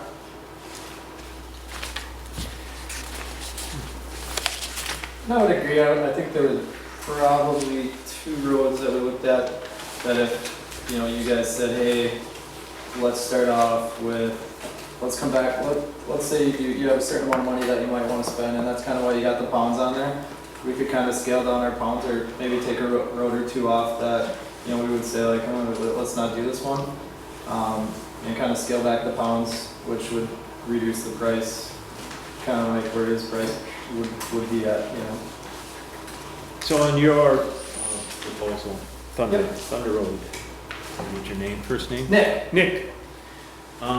You have, the first bid was $50,760, which was crack filling, but using Cafco Road Saver. Correct, yes. And then the second bid is the same, filling the same roads, but using a different process, correct? Yep. Cafco mastic self-leveling, so that's more the wide broom, push it on. Big strip. Yep, so the mastic is the same thing, so they use the squeegees, but ours is a kettle and it's gravity fed and it's self-leveling. So it comes out the back of the kettle. And same thing, we use a box loop, they'll use a squeegee, but we'll use a box loop if we're doing cross cracks. And same thing like he said, it'll be 2 foot wide, however that dip is. And we'll pull that box loop across the road to get rid of that dip. The mastic is also is basically spot sealing, so you're hitting areas, or alligated areas, kind of like what you would do, kind of do the same stuff there. So it'd be areas like that for the mastic. And then the mastic is for sealing alligated areas and cross dips, and then the crack filling would be cracks. So it's 2 different types of material, where the crack filling is going to flex in the wintertime, and the mastic is more sealing, really bad areas or removing dips out of the road. So, okay, so to clarify, then, to finish a road, let's just take Shorewood Hills Road. So you got on the first page, the Cafco Road Saver, $16,200. Correct. Shorewood Hills Road on the Cafco mastic self-leveling, $8,100. Does you do one or the other, or are you doing both? I would recommend to do both. You're doing both. Okay. I would recommend, yes. If you're gonna do one, you want to do the other. If you're looking to, like I said, it's all based on budget too, a lot of this stuff. As a company, if you want to do a certain amount of money, then we look at roads a little differently and say, okay, let's do, like you said, your best roads first. And then, you leave the worst roads to the end because you really don't want to kind of spend your money on them. And then, same thing on Farner's bid, you're doing major cracks, not all cracks on the road. For the 11-8, yep. for Sherwood Sherwood Hills. Hills Road. 57 cross cracks, so let's just talk Okay, so, 57 cross cracks versus, that'd be like the mastic, but that's our flex patch. The thump. Some cross cracks. Also, maybe some alligator areas as well, using that process. And then the crack filling would be on some major longitudinal lines, major crack filling, because if you get out and walk Sherwood Hills, I don't think you can really get every single crack. There's a lot of cracks. I mean, that's, I guess my only question was, his quote is, did he provide how many pounds he would be doing? Because that's like a pretty big factor on how long it takes to do a road and how much it's gonna cost. And not that so I I'm see. just wondering, he's telling me 57 cross cracks, well, that's one day for me, that's maybe 7,000 pounds, and I did 19,000, so if you're looking at price discrepancies, there'd be a huge difference on how many pounds you might put down. Pounds might vary based on the material that he's using, but, it's not terribly far off.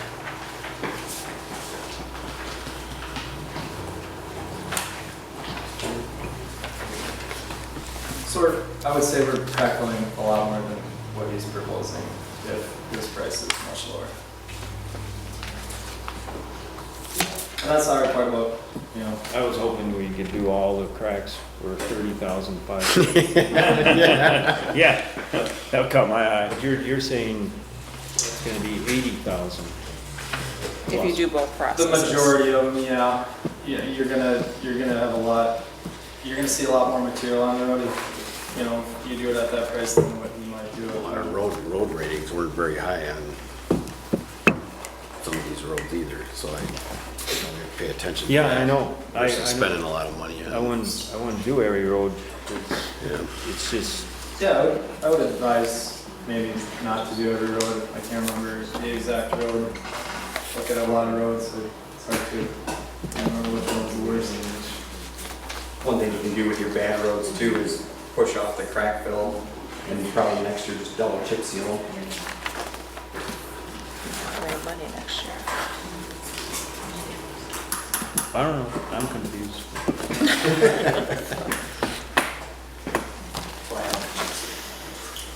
It's a lot easier.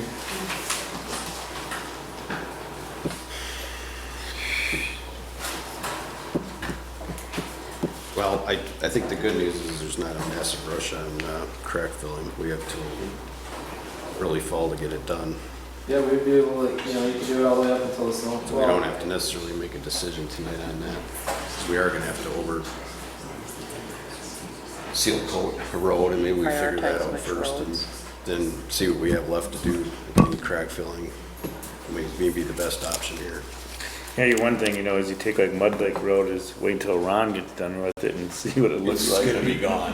It's just so nasty, and then maybe that would be a good spot to go in and do. The thing about,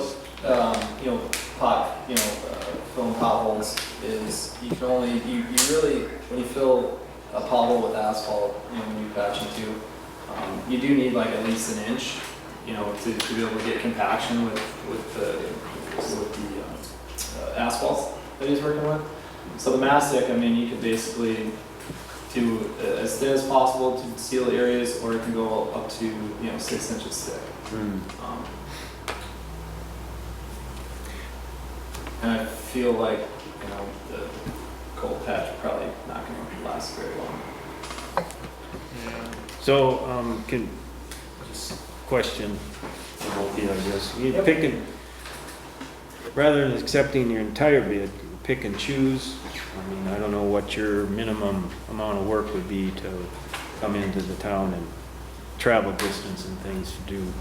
Like you do a couple roads and he does a couple other roads. And asking the question, that's all. No, it's a good question. It's tough to provide a real straight answer, because we both look at the roads and we both did a game plan and volumes came. Right, yes.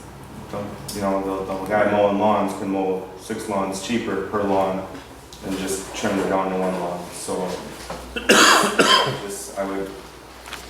I I'd be hesitant to say here right now and say yes, because as soon as you cherry pick like that, price can be subject to change. I mean, but if it was, it's your opinion. Yeah, I mean, it is true. I guess I would feel comfortable if it was not less than 75% of the total contract. I'd be comfortable with you saying I can pick and choose, but if you're gonna go like, maybe a little lower, I'd go.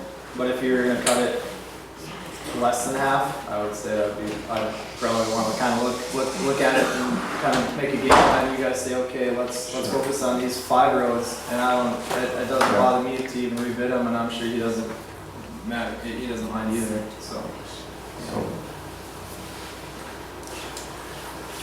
That was a good way to say it, so I think. We've got, Farner has Elm Point Road, Shorewood Hills Road, Shorewood Meadows Drive, Conservation Road, Mud Lake Road. I question Mud Lake Road myself. Well, I think that whole road should just be left. It's a mess. well, we got also though, I understand, the matrix, though, I remember, yes, I got the Mud Lake Road for the attachment from Conservation Road up to Fire Number. Up this way. Yep, so I'm just, Yeah.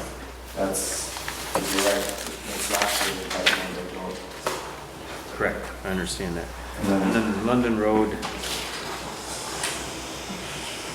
So, what I would like is to have, I'll just throw this out there, have Farner and Thunder Road bid those roads, except Mud Lake, rebid them. So let's go through the list, make sure I have them. So it's Elm Point Road, Yeah. Shorewood Hills Road, Shorewood Meadows Drive, Conservation Road, not Mud Lake Road, and London Road. Yeah. So 1, 2, 3, 4, Are there any 5 other ones you roads. want to add off of Thunder Road's list? Elm Point. You have Elm Point. Britsky Road? He's got Elm Point on there. Yeah, I know. Britsky Road? You want to add Britsky? I don't know. I'm asking. I don't, No? I don't think so. Nelson Lane? No. No. That's very, very, I mean, there's, some, Highland Road, I question that anyway. That's, let the city do it. Ivan Street was pretty, that's out in That's London. London subdivision. That probably needs it. I don't know. Ivan, you want to No? add? Does it need it? I Okay. think it's past. I didn't think London was. Oh, it's anything past the point? terrible. It's a chip sealed road, it's just, Yeah, it's a chip sealed road, it's, if anything, just re-chip it. yeah, I don't think it's. I don't think there was anything So awful. then. Okay, so we have the 5 roads then. Palladio was out there too, I think. in So then London. you got these 5 roads. Yep, I agree with that. Would you be willing to, Rebid? Yeah, I just wondered, price wise, their quote, does he have the pounds on there? How many they're No. doing?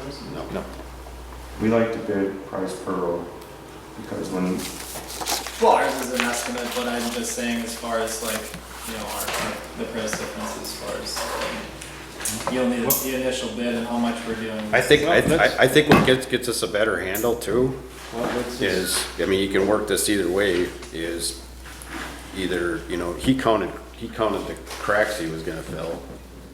And you're just basing it That on. was for cross dips only though. Right, but we're trying to compare apples to apples here, like how much is that tonnage gonna do? Is it gonna do 40, you know what I mean? That's the part we don't know. Yeah.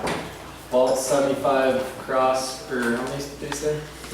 57? 57, it's probably average 2 foot wide. And some alligatoring, I think you mentioned on that one. Which would have been some of the edge stuff. So I told you 14,000 feet, 57 times, let's get them 3 times width. Is that 4,000 square feet versus my 14,000? Just that.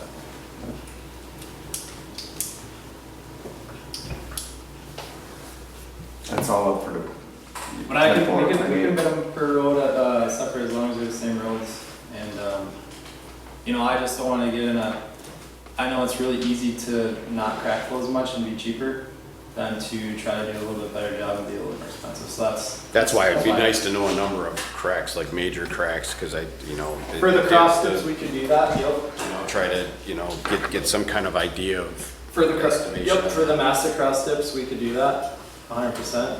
For the crack filling, you can't really That's go out and what say, this hey, I'm gonna adds up to. crack fill. Without muddling. If I tell you how many This- lineal feet, it's like telling you how many pounds. and This it's adds the up same to thing. Yeah. the same roads, Same price? damn near. Yeah. But Thunder Road, you need to add additional, this stuff. Right, because was kind of the combo aspect. You don't have London Road listed on yours. That's separate. That's separate? Well, This was for the bigger divots, I think, this sheet here, the flex patching. So you have So- to add that into there, right. so it would be more, Right. Oh, the 8,000. Would be more in Got it. here. it would be more than this one, yeah. But the part we don't know is how many cracks is he actually filling on Shore Hills Road? Like, is it a lot of other ones outside of the major ones? That's the part I'm lost on. Me, on Short Hill, I can tell you right now. Oh, okay.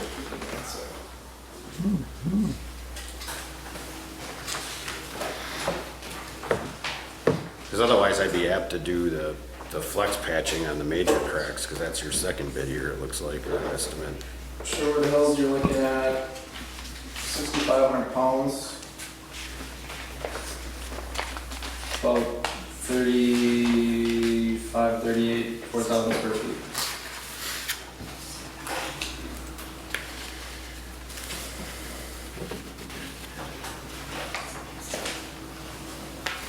Okay, so then that's what it is. 35 versus 6.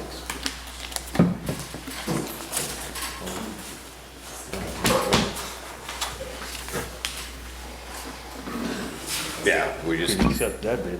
what's that? You can just accept this bid. Yeah. He's lower.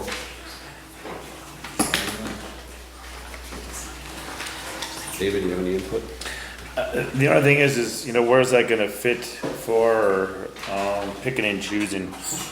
Is it gonna be, if we just start? Not picking and choosing. We're not picking and choosing. No, we're just selecting the five. Oh, okay. Outside of the. Yeah, gotcha. Okay, so Farner's bid right now for those 5 roads is 26,380. Thunder Road right now for those same 5 roads is 35,000. Without, that's just half of his bid, or it doesn't include the Cafco Mastic South level, which is an additional. Get that on here. 2,000. Because that would be the major cracks.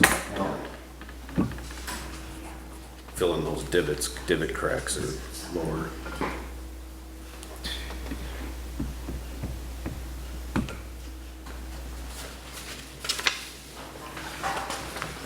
So Thunder Road's much higher, like it's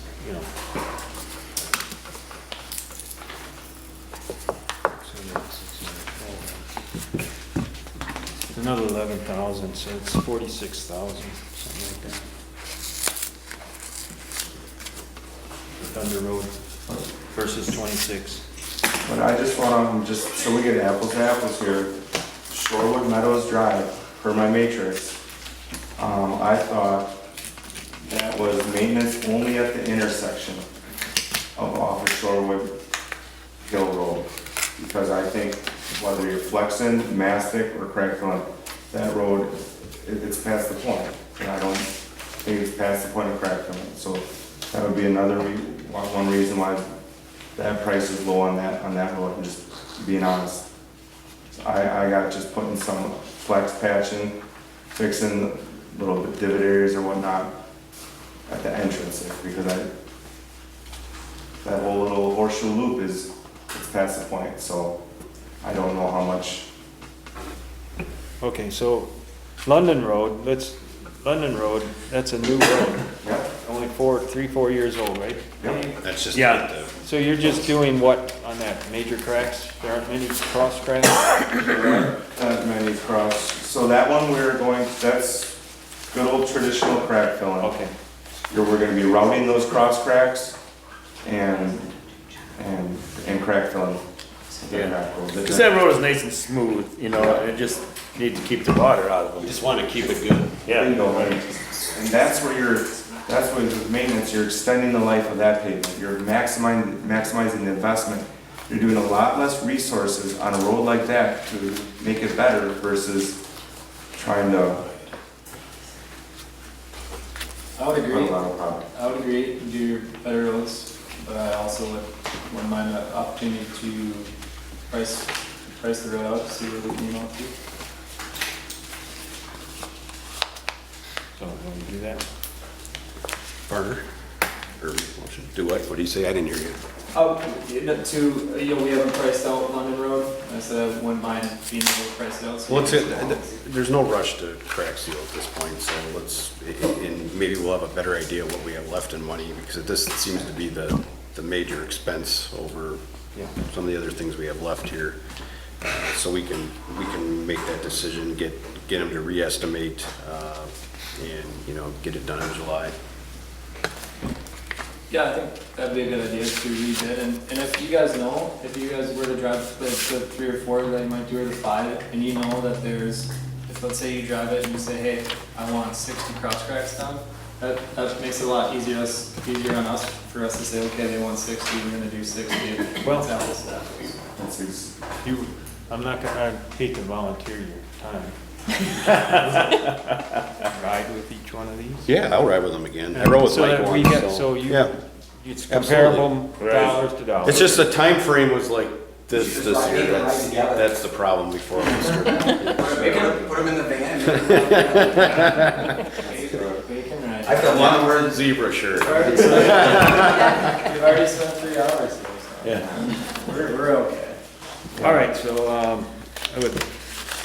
would make a motion to Re-estimate. re-estimate those 5 roads between Barner and Thunder Road. Each one resubmit a bid in July meeting. I just have a question, and that's Yep. totally fine. How does that work when it's public record? How we can see our numbers? We don't have to publish it. And, but right, it's a public, I could take a photo, I would like a copy of the Thunder Road bid. I'm just curious, how does that work? I mean, for either one of us. On record. It's not really on the record. We bid Waukesha County Parks, and they didn't accept any bids, and they just had both totals at the bottom, and they rebid it. We didn't get Sure. to see it. Well, I think there's just some missing information on here, like we talked about, with the cracks and that sort of thing. None of it's spelled out on here. I mean, it's not even on Mike's, it's not spelled out in the tonnage, the tonnage doesn't, it's hard to see those things, visualize those things, as far as like how many cracks is it gonna do, because are we talking apples to apples? So I think they both have, there's work that needs to be done, and that's why a re-estimation would be good. And you may come back with the same number, I don't know, that's, because it could be exactly what you're talking about, but it's just not listed on here. I mean, that's, Correct. But you're gonna get more information from Tom if you ride with him. Right. And then he'll give that same information to both of you. Hopefully they're comparable. That's my hope. yeah. Yeah, I don't have a problem with that at all.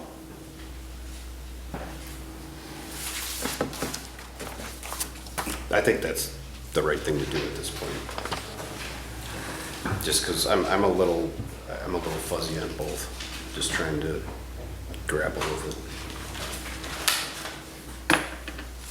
Is there a second on that motion? Second. A second? All in Yes, sir. favor, say aye. Aye. Motion carries. Now, what do you got? All right, now let's go to, Bidding.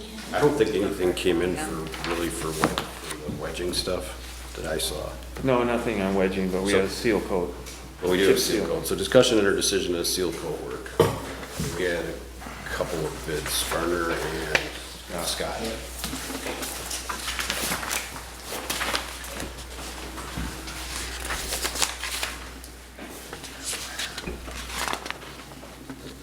It's this one, first one. Scott is low. same roads. Lane and Alley Road, correct? Yeah, they're both the So same. they're comparable. They're both here. comparable, yep. So I make a motion to approve Scott for the chip seal on Mickle Lane and Alley Road for a cost of $18,000. Are you adding the sweeping to that? No, No, there's I no don't, yeah, I'll second it, sweeping. I but don't even know if it- sweeping is necessary. yeah, and discussion, I don't think we need to sweep them. Okay. You know, they're just let them go. country roads and I wouldn't sweep them. just let them bounce off the side and, Let it get beat in. 18,000 yeah. left. Do 18,000. you want to do both roads? I guess that would be the question. Okay. Okay, the motion is out there, right? Made Yep, and and seconded. seconded. So you just Yep. call the question. Minus the All in sweeping. favor, say aye. Aye. Motion carries. That'll take care of it. That was a little faster. So then, how much was that? 18,000. That was 18,000, whatever, yeah, 18,000. What was the farmer price? On what? The chip seal. 22.4. 22.4. So, is it possible to get copies of bids, maybe after the meeting or the next list? I can probably scan them in, that's probably the easiest. And then, You scan and email? Yeah, I could do that. that'd be perfect. Thank you so much. Do you want all the bids or the ones that were approved? Oh, All of it. Okay, Thanks so much. thank you.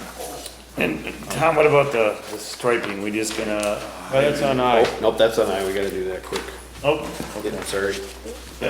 Discussion enter decision of the striping for marks and stripes Thank you. for Park Lane. You have one bid? thank you guys. The only yeah, you thing, bet.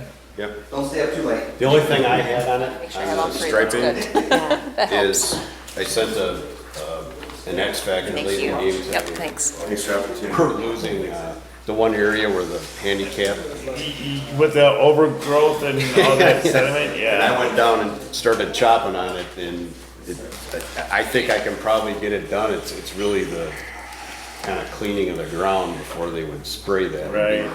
More of the issue in that part, because we've lost, there's a couple feet we lost. You know, and it'd be easier with a machine to do that, but Skid loader or something to Yeah. scrape it on. Did we talk to maybe Hazel? He's got skids here. Yeah. Mowing our lawns. Go down there and just, I mean, as far as this price, I was, you know, I think it's reasonable for what he wants Yeah. to do down there. Yeah. I know the city paid because we got their invoice. They wanted us to pay that, so. so you make a motion to Approve. approve the marks and stripes bid of $850. Park Lane. All in favor, say aye. Aye. Motion carries. And then do we need another motion to get an estimate to clean that, or just? Okay, cap- make a motion to Or get get a it. cap on it right away, just to get it done. Well, I think you could just get it done because we'll use lake money for that boat launch, It's about lunch. Yeah. Okay. reclaiming parking lot and drive. Okay. If it's under 5,000, we should be able, Oh. it's maintenance, right? Yeah. Hours worth of work. Yeah. So that brings us down to $73,030. So do we want to put 30,000 away for November, December snow plowing? And then we have 6,000 for, Do we have snow plowing money left? We do have $10,000, almost 11,000 left for snow plowing yet this year, but he tends to bill in the new year. Yeah. yeah, so what do you guys want to do? Add a little bit to that or just? No. I know.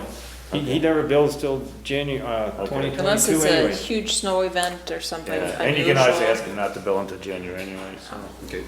So then roadside mowing, that's not in there yet, so that's what was that, 6,200? 64. 6,400? The other thing that's not in there yet is the fire department budget. I don't know how you're gonna cover that yet. Yeah, You somebody guys just keep take it. ignoring me on that. It's gonna come Might and as well bite take us. another 50,000 off Or the you're highway. 40,000 low. Yeah. It's gonna have to come from roads. The only place you can steal from. So don't be overspending. Very So that conservative. leaves us $66,630. There's a lot for crap for No, All right, need to know where we're at. moving on, old business. Discussion and or decision to appointments for Town Park Committee. Where are we at? Striping? Yeah, you said something about the North Boat launch was going to They be just added? approved that for We the approved the striping, for it. or the Sure, painting of the lines, Paint the yeah. lines, $850. safety lines, We're gonna scrape up the dirt and sand, along the road too. where the handicap access is, yep. Discussion and or decision to appointments for the Town Park Committee. I think we don't really need to discuss much tonight Okay. to keep in air this meeting. I think we should keep the application for appointments open indefinitely, at least. Until it's through- filled? What's that? Until it's filled? Until it's filled. Do you want to appoint as they show interest, or do you want to wait until we have enough candidates to? It'd be nice to, you know, based on what I'm seeing, to just wait a little bit. Okay. How many you have? One. Okay, that's what I thought. And a board member, but I can't nominate myself, so. Board members, I think, are kind of, well, Okay. those are kind of given, so. So let that go to next month? Yep. Okay. Discussion and or decision of forming a committee with appointments to serve on the Town Hall Facilities Committee. How many of those you got? I don't think we have any of those from the don't public, think and we I do. sent it out to the specific people that were mentioned before. Yeah, we did notice that there was a snafu with the link though, too. The link didn't open, and that was. No, that got fixed fairly early on, It but did, but it wasn't right out of the gate, but it's. the you people know. that had showed interest before were all sent a direct Sure, okay. notice That wasn't. and no feedback. That Why wasn't. Can I ask a quick question? I'm sorry, maybe an out of turn. don't you come up to the podium, just because you're towards the back of the room? Donna Brzezinski. Thank you, Donna. Like, no, my question is, okay, I don't quite know how things all work, but, and to get more information on the Parks Committee, just quickly. Okay, the Parks Committee would be an advisory committee or a, whatever to the board, right? Recommendations would be made to the board. Is there any public input? Could public input be taken at the Parks Committee's meeting? Is there a notification to the public that they can attend a Parks Committee meeting? Public comment, so, Yeah. yeah. Right, okay, so, I mean, so someone would know when that committee was going to meet and then could attend and Yep. give public, all I wanted to know. I just wasn't sure about public input. Thanks so much. You're welcome. Yep. Okay, moving on. Discussion and or decision of the two HOA drainage ditches, Conte and Fressy, to discuss town engineer's response to these ditches. It's right here. They're these two, Dave. The lady- Right, yeah, I was just, it's, yeah.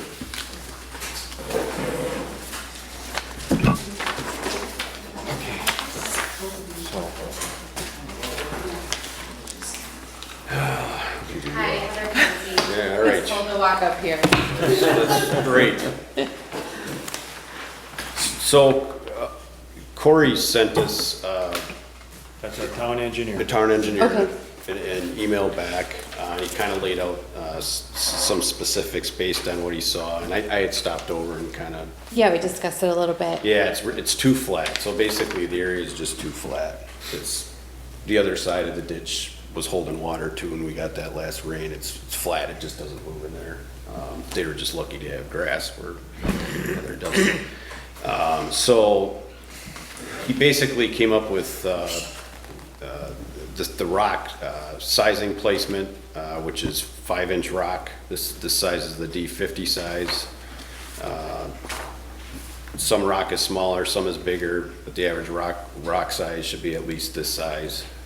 Angular stone will lock together better than rounded stone. If rounded stone is used, err on the side of a bit larger stone so it doesn't carry, you know, if you get a big rain and there's a lot of flow through there. And the rock should be placed roughly 8 inches thick. And we can get you, you know, copies of all this stuff so you have it. Yeah, that'd be great. From rough GIS dimensions, the area would be 65 feet by 10 feet. So the length is 65, 10. Okay, so he's recommending that the rock be placed 10 feet wide and then 65 feet in length, so that, So is that from? I'm guessing that might be the length of the whole lot. Essentially, and a little bit on the, I think that did a little bit on the other side too. Yeah, okay. Where the problem area was on the other side. And that's 16 cubic yards of rock, that's roughly, approximately, is what he came out to in dimensions. The stone should be placed on an 8 ounce per square non-woven geotextile. This material looks like felt. Do not use woven fabric as rock tends to slide on it. Okay, and he's thinking this is gonna help keep the water moving and slow the Right. erosion, right, of all the dirt kind of filling Right, it it'll back in? basically make it easier for you to maintain. It won't guarantee that there won't be sitting water, you just probably won't see See it. it because it'll be Right. below the rock. Yeah. Okay, which makes sense. Currently, we still have standing water and it hasn't rained in who Right. knows how long. Right, and the rock will be In a drought. on top of the woven material, so it'll be at least a little bit cleaner too and not sitting in mud all the time, that's stagnant and stuff. Okay, and hopefully we wouldn't get weeds growing through it. Sounds like you said 8 inches thick. Spray it with the Roundup is about the only thing. Well, that's what Okay. his mat is for.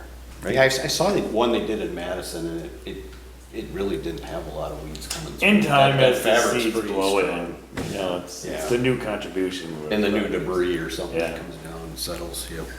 Okay, and this isn't something just asking that a culvert would be able to fix. What if we were to have a culvert put in instead of the rock? So that the water would be flowing through that? And bury the culvert. Yeah, I'm not sure that's part of the specifications of that. Yeah. yeah, just curious. Well, That was another drainage. solution that was suggested to me. so. Yeah. I would have to think it's probably, and they take the, they call it the 100-year, rain equation. And, if you've got a sealed culvert for, a long length, does it handle that capacity? Right, the with a rain coming double off the culvert? road or our lot, right, where would it And you go? have less Okay. infiltration. Yeah, Okay. my guess is he probably would have mentioned something about that if that was the case. I thought so too, but I just thought I would ask in case. Yeah, Okay. And I think the cost would be, I'm not a culvert expert, but culverts would be expensive. Yeah. At least the length of that's. Well, you're, Probably what are you 7. paying on Crossman Road? 20,000, right? Yeah, right, That yeah. would be basically what, Yeah, I would say. Yeah. same Okay. thing. So it's a, More $78 a economical foot, I'm sure. option. Okay. Do you want a copy of? Yeah, that'd be great. so I Thank think, you. Yep, you bet. I think this is it's allowable to do. Yeah, if they're willing to accept rock in front of their own property. You Yeah. think about it? Yeah, we'll think about it. Is that fine? And then contact? Okay. Okay. All right, round 2. Round 2. All right, so, we did get, Corey did get the plans. The design is a V-shaped channel, 8 feet wide at the top and 1 foot in depth. The plan shows a side slope of 4 to 1, horizontal to vertical. In order to know exactly, I'm just gonna read you the email to you. Sure. In order to know exactly what is out there, we would need to complete a survey, however, it appears to have a steeper side slopes and a deeper bottom. If the depth of the channel is deeper than 1 foot or the side slopes are steeper than 4 to 1, they could safely be flattened to produce the design channel, 8 foot top with 1 foot flow depth. I also looked to see if the design channel has capacity in excess of what is truly required. I calculated conservative numbers to make sure the capacity of the easement is sufficient to capture and convey the 100-year flow to the street without overtopping to the park or adjacent properties. It appears the necessary capacity is conservatively 5 cubic feet per second, which would require a V-shaped channel with 8 to 1 side slopes and 0.5 feet in depth. This channel is smaller than what was in the design plans. I feel, so basically what he's saying here, if they get HOA approval and relieve the town of any liability for the work or you can do that to town of any liability for the work or modifications that would be done to it based on his recommendations.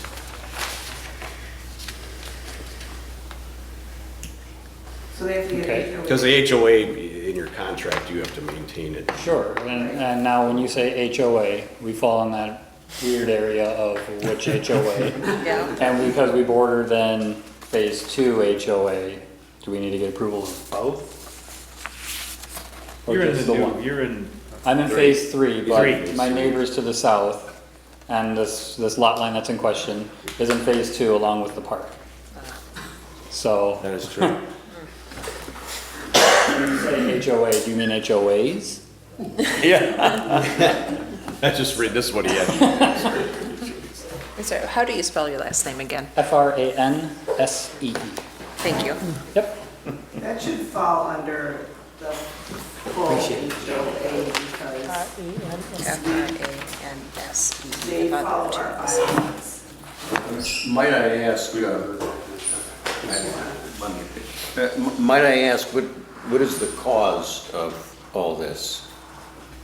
Why don't you explain? 'Cause you're mowing it and doing all the stuff we're One, not. roll mower, a rider that we have, but two, it is substantially larger and I think more aggressive on the slope to the sides than what it needs to be. Is that because of the development of phase 3? Or because of the development of phase 2? When my, Or the combination of both? when my builders finished the home, my wife and I questioned this culvert, and they said that, and I could quote them, they said that they were not allowed to touch it. Because of the stormwater easement, they were not allowed to touch it. What culvert are we talking about? It's not a culvert, it's a It's a 10 swale. foot, it's a 10 foot, It's a it's a swale. 10 foot stormwater. Right next to the park, next to the new park down there. with kind of a berm. Are you on Saddle. You're on Saddle, yeah, first one after the park. Yes, big gray house. Okay. Yeah, right next to my right. And you can see where the water has run down. So this is suggesting that what's there now is that. Pretty substantial, What- yeah, and what this is all we were suggesting trying to is do you go with is, this. yeah, make Well, that's what it, this is. make it easy. Saying you could do, correct? He can be 8 foot wide. And this is part of what the 1 town foot board floor depth. approved. They haven't approved anything yet. No, that was the drainage plan for phase 3. But it's not correct, Which is not correct. right? Yeah. It's never been correct. Yeah, and it even actually sounds like in here, he's even kind of giving a blessing that if we even go from a 4 foot, 4-to-1 to an 8-to-1, so we could even make it shallower, really, I mean.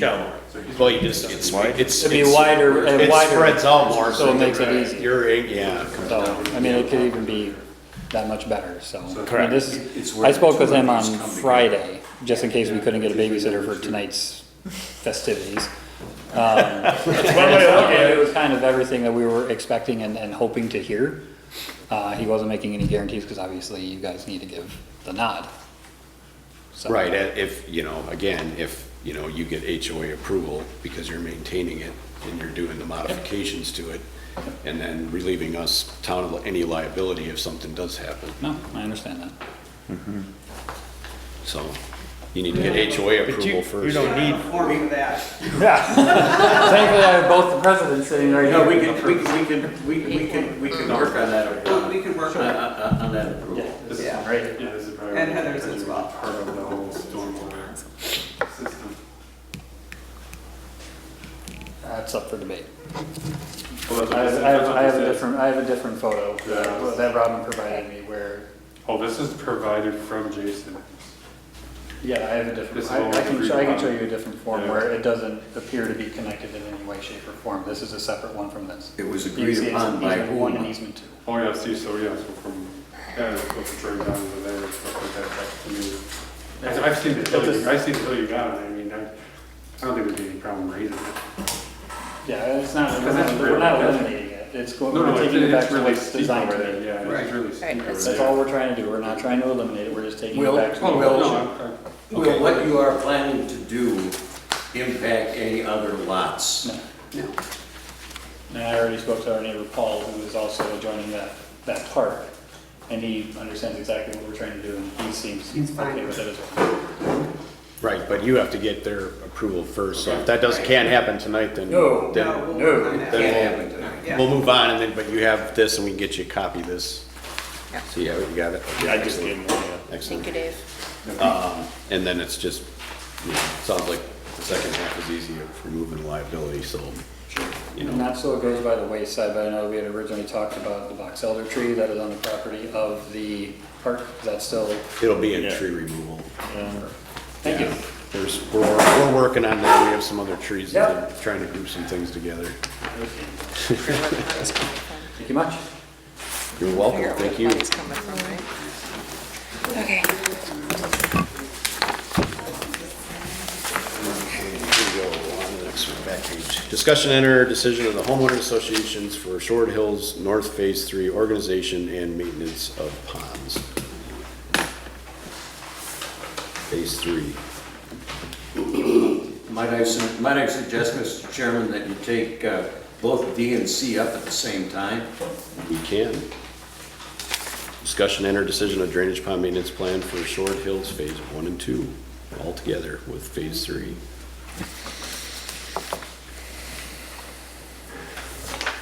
Well, I think, you can correct me if I'm wrong, but from what we've discovered in this past month, is that the town does own the pond in Phase 2.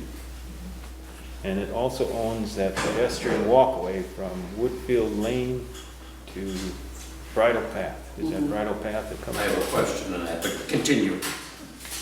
So that, in the developer's agreement, 2002 was given to the town. So the maintenance of that pond is ours, of that pond. Now, the maintenance of the two dry ponds in Phase 3 are the homeowners association, Phase 3. That is correct. And well, from my understanding, there's 3. There's 3, Well, yeah. okay. But the neighbor right there in the corner pretty much maintains Yeah, so it. lot 8 does maintain it. Yeah. that's- But there is 3, yeah, you're It's correct. not a matter of contention. That's the one up on Polo or whatever. Yes. Did we get anything from our engineer that said how we need to maintain them? Not yet, because we haven't But we're initiated, we're gonna work we need to initiate Okay, that all tonight. right. Well, we would like to do Yeah, more so- engineer things too, the other than, I live in Phase 3. I've actually been trying to put together the board for Phase 3 homeowner association. Excellent. Can I get your name? Are you Gary? I'm Gary Gary. Gabrus, Gabrus. Thank you. I would like to say, you know, you know, as chair, I apologize for the, you know, the mishap of, you know, the last meeting where, you know, we thought it was yours and it wasn't yours, so. Can I repeat my request from earlier that you either rescind that motion or reconsider it and lay it on the table? It'd probably would be appropriate to rescind it since the information we were Rescind based it, it yeah, on. oh, absolutely, yeah. Yeah. So, we can do that first and then we can move. Yeah, I'll make a motion to rescind my motion of May's meeting as far as the maintenance of that Phase 2 pond, dry pond, is the responsibility of the homeowners association. By August 31st or. And it is the town's responsibility. We're just rescinding it, so We're we just don't correct it. Second. Okay, we're just rescinding that. All in favor, say aye. Aye. Aye, motion carries. It's getting late. And hot. Yes. Getting hot, yes. And so, yeah, now we need a motion, so I mean, I think we all are in agreement, or I don't want to speak for everybody, you can speak for yourselves in a minute, but that, you know, we should have Corey, our town engineer, look at all the dry ponds, come up with a maintenance plan, so we can get that filed at the town hall here, so it never disappears, and we know how to maintain, everyone knows how to maintain these things. So, you know, so then we can, you know, get to the part we need to get estimates to get, you know, these things maintained. How much do you think the engineer will cost to look at all this? $100, $500, $1,000? At least 1,000 probably. Yeah, right? It's probably gonna be 1,000, because I'm sure there'll be some, 1,500. there'll be, you know, there'll be a document and there may be some drawings. Well, I don't know what'll all come with I it. don't have authority to speak for the whole board, but I know what's in the treasury, and it just seems fair that if you own half, and we own about half of the outlots, that we split the cost of the engineer with you. I said I come in good faith. And I saw what you're doing in the road budget, but we might ask for other help along the way at some point. Just be aware. And I know you're short of money. I'm just, We want to be able to work together and in good faith, and I think that's what it's all about, and I appreciate that. I think that's, you know, a generous offer. My question would be, once we get this, are the three ponds that are in phase 3, if we get the maintenance plan from Corey, we bid it out, we're gonna bid out all the ponds, or we wanna bid all the ponds, don't we? We don't want, you guys bid some. I think so. If we've got a plan, we have to go forward with it. Okay? If we bid it out, we could possibly have it itemized so Yeah, we we'll could have it split the broke out. costs We'll have each pond broke out. appropriately.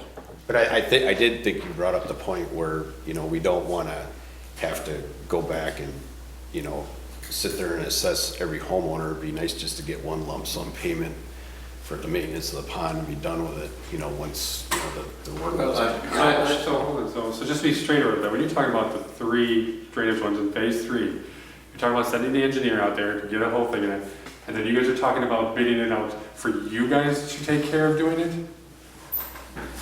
Or are you getting it so we get the engineer plans so that phase 3 homeowners association can take care of it? Yeah, phase 3. Because phase 3 homeowners association is the ones responsible for this. Right. We're taking You the could bid engineer it plans yourself. in and we'll get a whole plan together. Right. But I just want to make sure that it's understood that, I mean, Once after you the have a plans plan. are in, we'll take care of. Yeah, you personally can even do it yourself Yeah. if you want. Yeah. Yeah, Gary's gonna be up there. Yeah, I mean, you can choose how to do it, and, Yeah. you know, it gets a little more complicated when you come to the town and we try to lump it all together, because, you know, Right, because that. we don't want to have to sit there and create extra work assessing each resident. Right, and we prefer to be the ones taking it over this. I mean, we'll accept the engineer's recommendations and everything like that for how to take care of it and stuff like that, and if we'll take that in-house with us to actually take care of the work.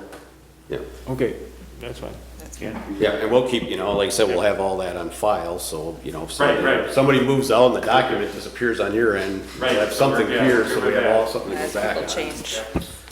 so when will the engineer do this? I'll activate him as soon as we, you know, if we Right. make a motion, I'll activate him tomorrow to get it on the schedule, get it done as quickly as possible. He's pretty flexible that way. I don't think that's. I would think he could get it done by July's meeting. Oh, yeah. Yeah, Corey's pretty efficient. Yeah, Corey would also have to take a look at the phase 3 development, because I believe there was something in there for maintenance and invasive species and rejuvenated every 10 years and stuff like that, so that'd be a place for Corey. I'm actually more concerned about what you're talking about. I understand there'll be some outlay right now, but what about annual maintenance? What about every 3 years? What about every 10 years? Pretty soon we're somewhere. And it'd like to have it.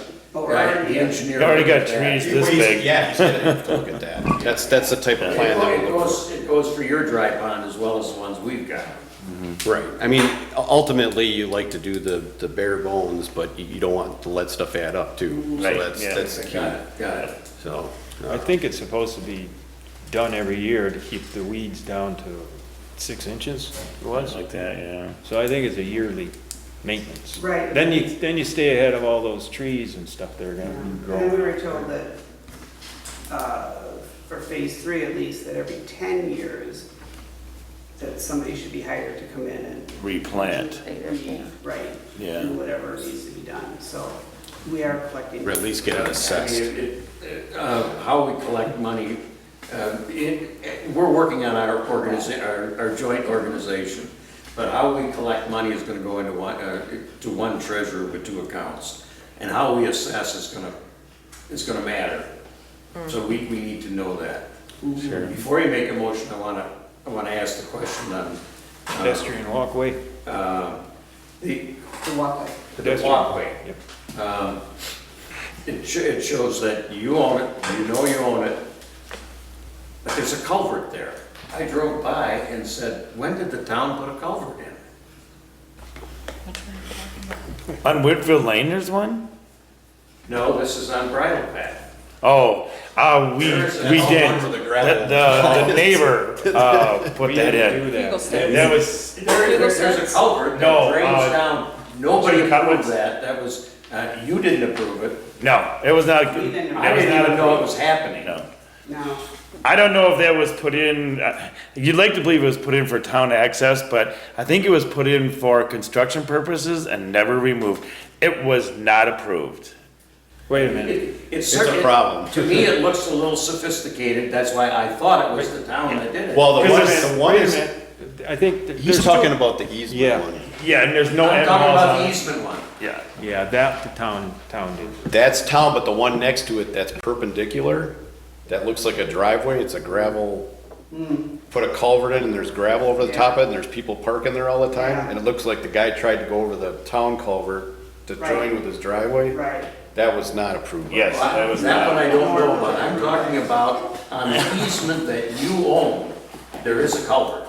You did put it in. That's the big one with the cage on it. Yes. Well, Yeah, the builder of the house Google to the steps. south of that culvert. yeah, that one, yeah. He put it in, he He paid paid for it.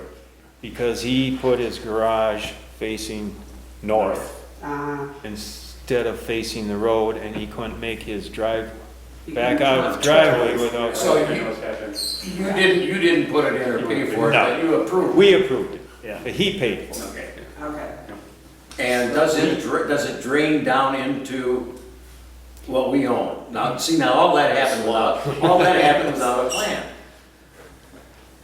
We didn't go through, I mean, we don't ask for those kind of things. No, but there was no plan. Right. I understand what maybe you had to do at the time, but it's a little frustrating. Engineer. It was done by the engineer. I say the You engineer talk had a about say in what plans you and needed. Getting everything laid out, and suddenly a culvert's in without a plan. It was talked about at meetings though, and it was approved at meetings. Yeah. And the builder was, well, actually, it was approved in September, our annual meeting, correct? That Yeah, night? because I remember they were there that We were night, out at standing in the Ford rain. Park in the rain and the cold. I don't doubt that you approved it. Yeah. I'm saying it went in without a plan. We had our engineer look Yeah, at the what was engineer, he needed drew it though. up, he did the calculations and sized it. Yeah, it was sized. Okay, I guess you're not getting my point. I certainly understand that the engineer would have done a responsible job. Right, yeah, And it looks great. yeah. Well, you know, And it that's, was done with- and it was We're done still holding without up. a master plan.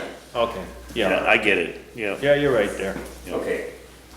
But at that, well, yeah, okay. But there was no HOA up in that area Right. at that time, so. Which is, But- no, the land's always been in the HOA. HOA, it was rented. The land has always been in the HOA. Yeah, the phase three. Phase 1, 2, and 3, even before there was a house in phase 3, always been part of the homeowners association. But there was, okay, fine. There was no active HOA in those 33 lots at that time. So the 33. Yes, there Yes, was. And I was the treasurer of it, and she was the president. We got dues, yeah. You got dues from those people? Absolutely. From vacant lots. Their HOA squared away. But there's before nothing anything else is filed done. at the county on, there's nothing filed at the county that there's an active HOA up in those 33 homes. Well, no, that can't be right. Well, It almost has to be attached to their deed that it is. No, When they I understand they still that, have you're a one separate group now. He's challenging whether or not the homeowners association that land was part of the homeowners association before phase 3. You're saying that the land was, The land before the was. houses came. Yeah, yeah. It was deplotted and then they had one vote for that whole land. It was still part of the association. First it was deplatted and it was one lot, and then it was replatted and it was 35 or something. Okay. So it's always been, and I just went through some really, really old files, and it's been part of the HOA since something like 1956 or 1959. If you want to see those, we have it, pass those on. I'm sure it's great. It's something they should have, they should have said something. Anyway.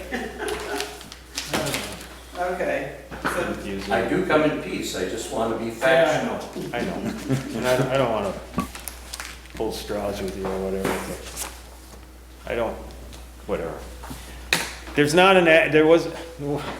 Yes, there was. Yeah, I know it's on their deeds and stuff, but we had our attorneys look at this, our engineers look at this, and there was no active HOA for those 33 lots that we were aware of. Well, we are aware of. Okay, let's put that way.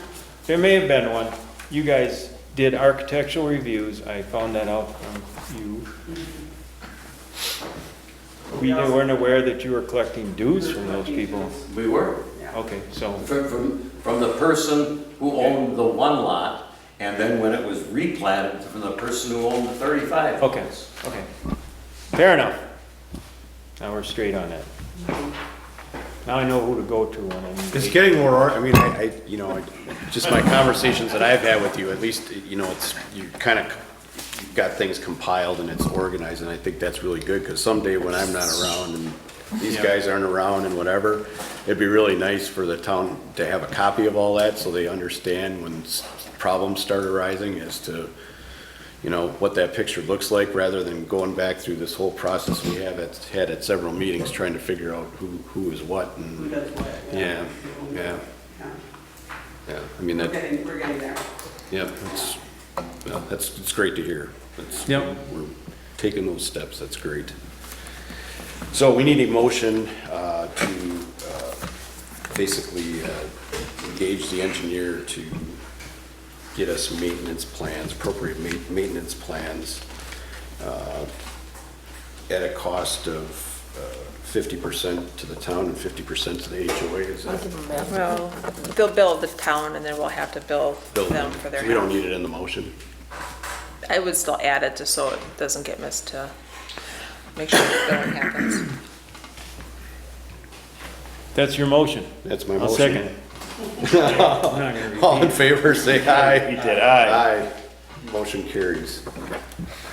And then in July, we should have a plan by the July meeting. Corey's I'll be here for that. pretty fast, and then I will not be here. He'll be with friends. from there, good for him.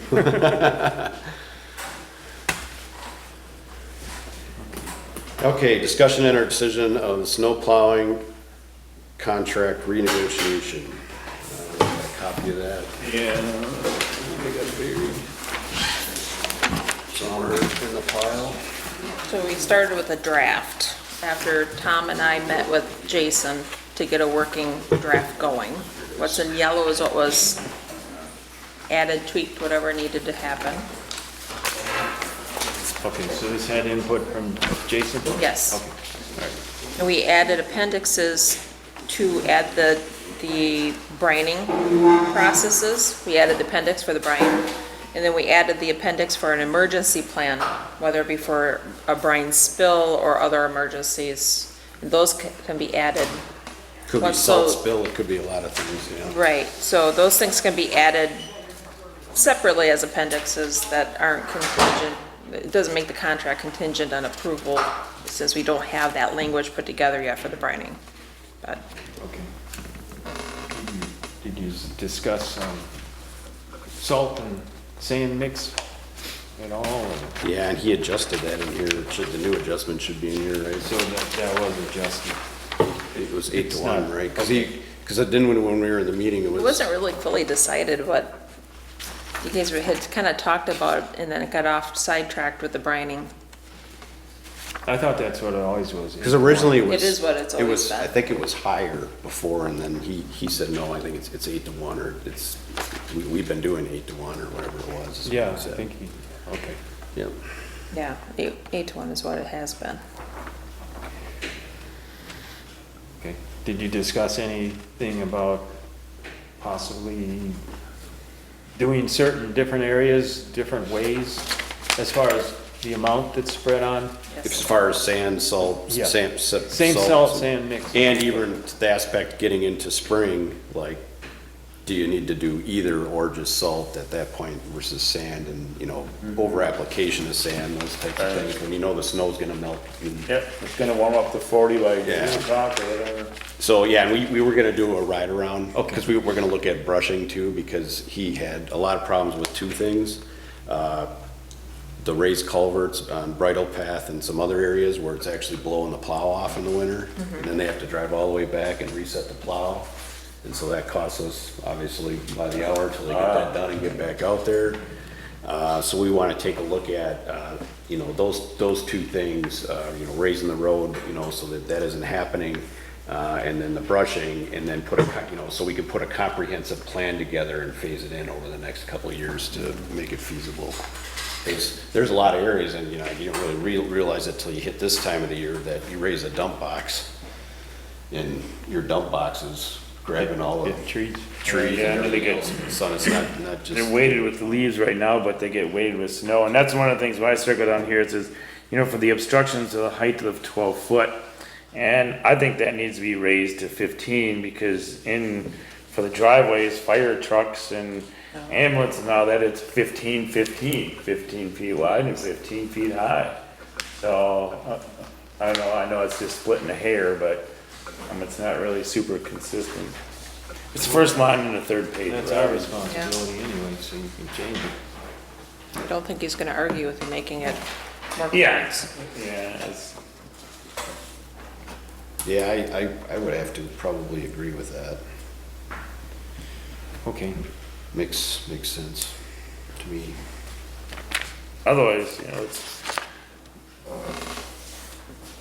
also would be better, or maybe even 50-50. And he's agreed to go, send his guys to training. Yeah. Yeah. Okay. Yeah, we were gonna try to in this, you know, next month or whatever, get out on the road, maybe it's a rain day or something, and look at the brushing and the other aspects, and Yeah. get that other part planned out as to when we can get over there and with Jefferson County. So, There's that big rock out on Mud Lake Road, needs to be. Still there yet? Oh, yeah. It's too big a move, isn't it? Johnston property. yeah, he's got a list. He was gonna get a list from his main couple Okay. guys too, because they had a list of a few things that were trouble. So, Okay. I drove it tonight, it's still sitting there. The other thing that we need to maybe talk about, Jason, do we want to pick out, because we own snow fence, we own posts, and I know it's expensive to put it in, it's expensive to take it out and store it and all that.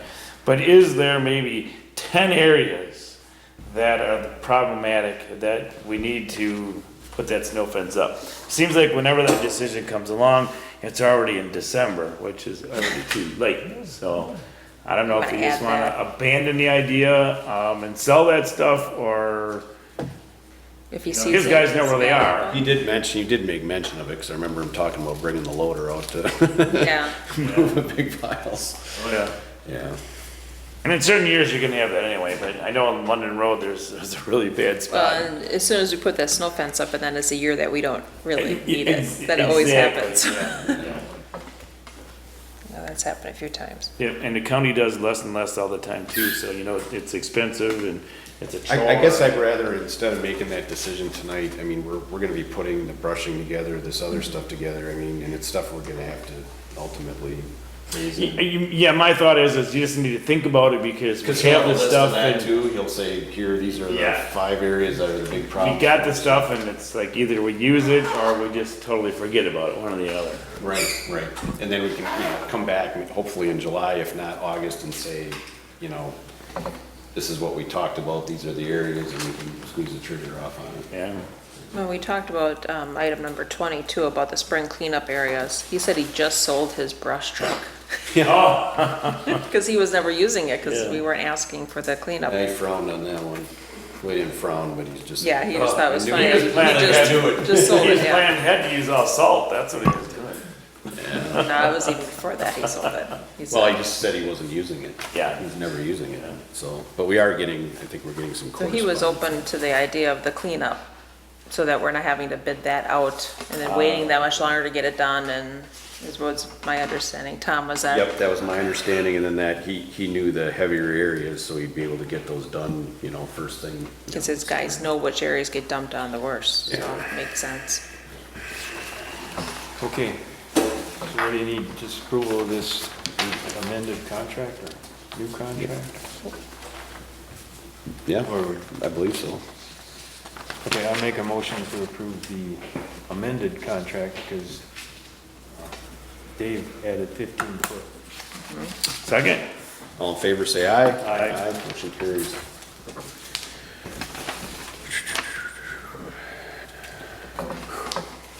Discussion and our decision of adoption of, I thought we did, didn't we do the other? No, not yet, because we had to. Oh, that's right, that's right. Discussion and our decision adoption of amendments of the town ordinances 5-4 land and subdivision regulations. I make a motion to approve the town ordinance 5-4 land and subdivision regulations. Can we get a second? Second. Any discussion? All in favor, say aye. Aye. Aye, motion carries. Discussion and our decision of adoption of amendments to town ordinance 5-7 driveways and culverts. I'll make a motion to approve the town ordinance 5-7 driveway and culvert ordinance. Can we? Second. Second. Any discussion? All in favor, say aye. Aye. Aye, motion carries.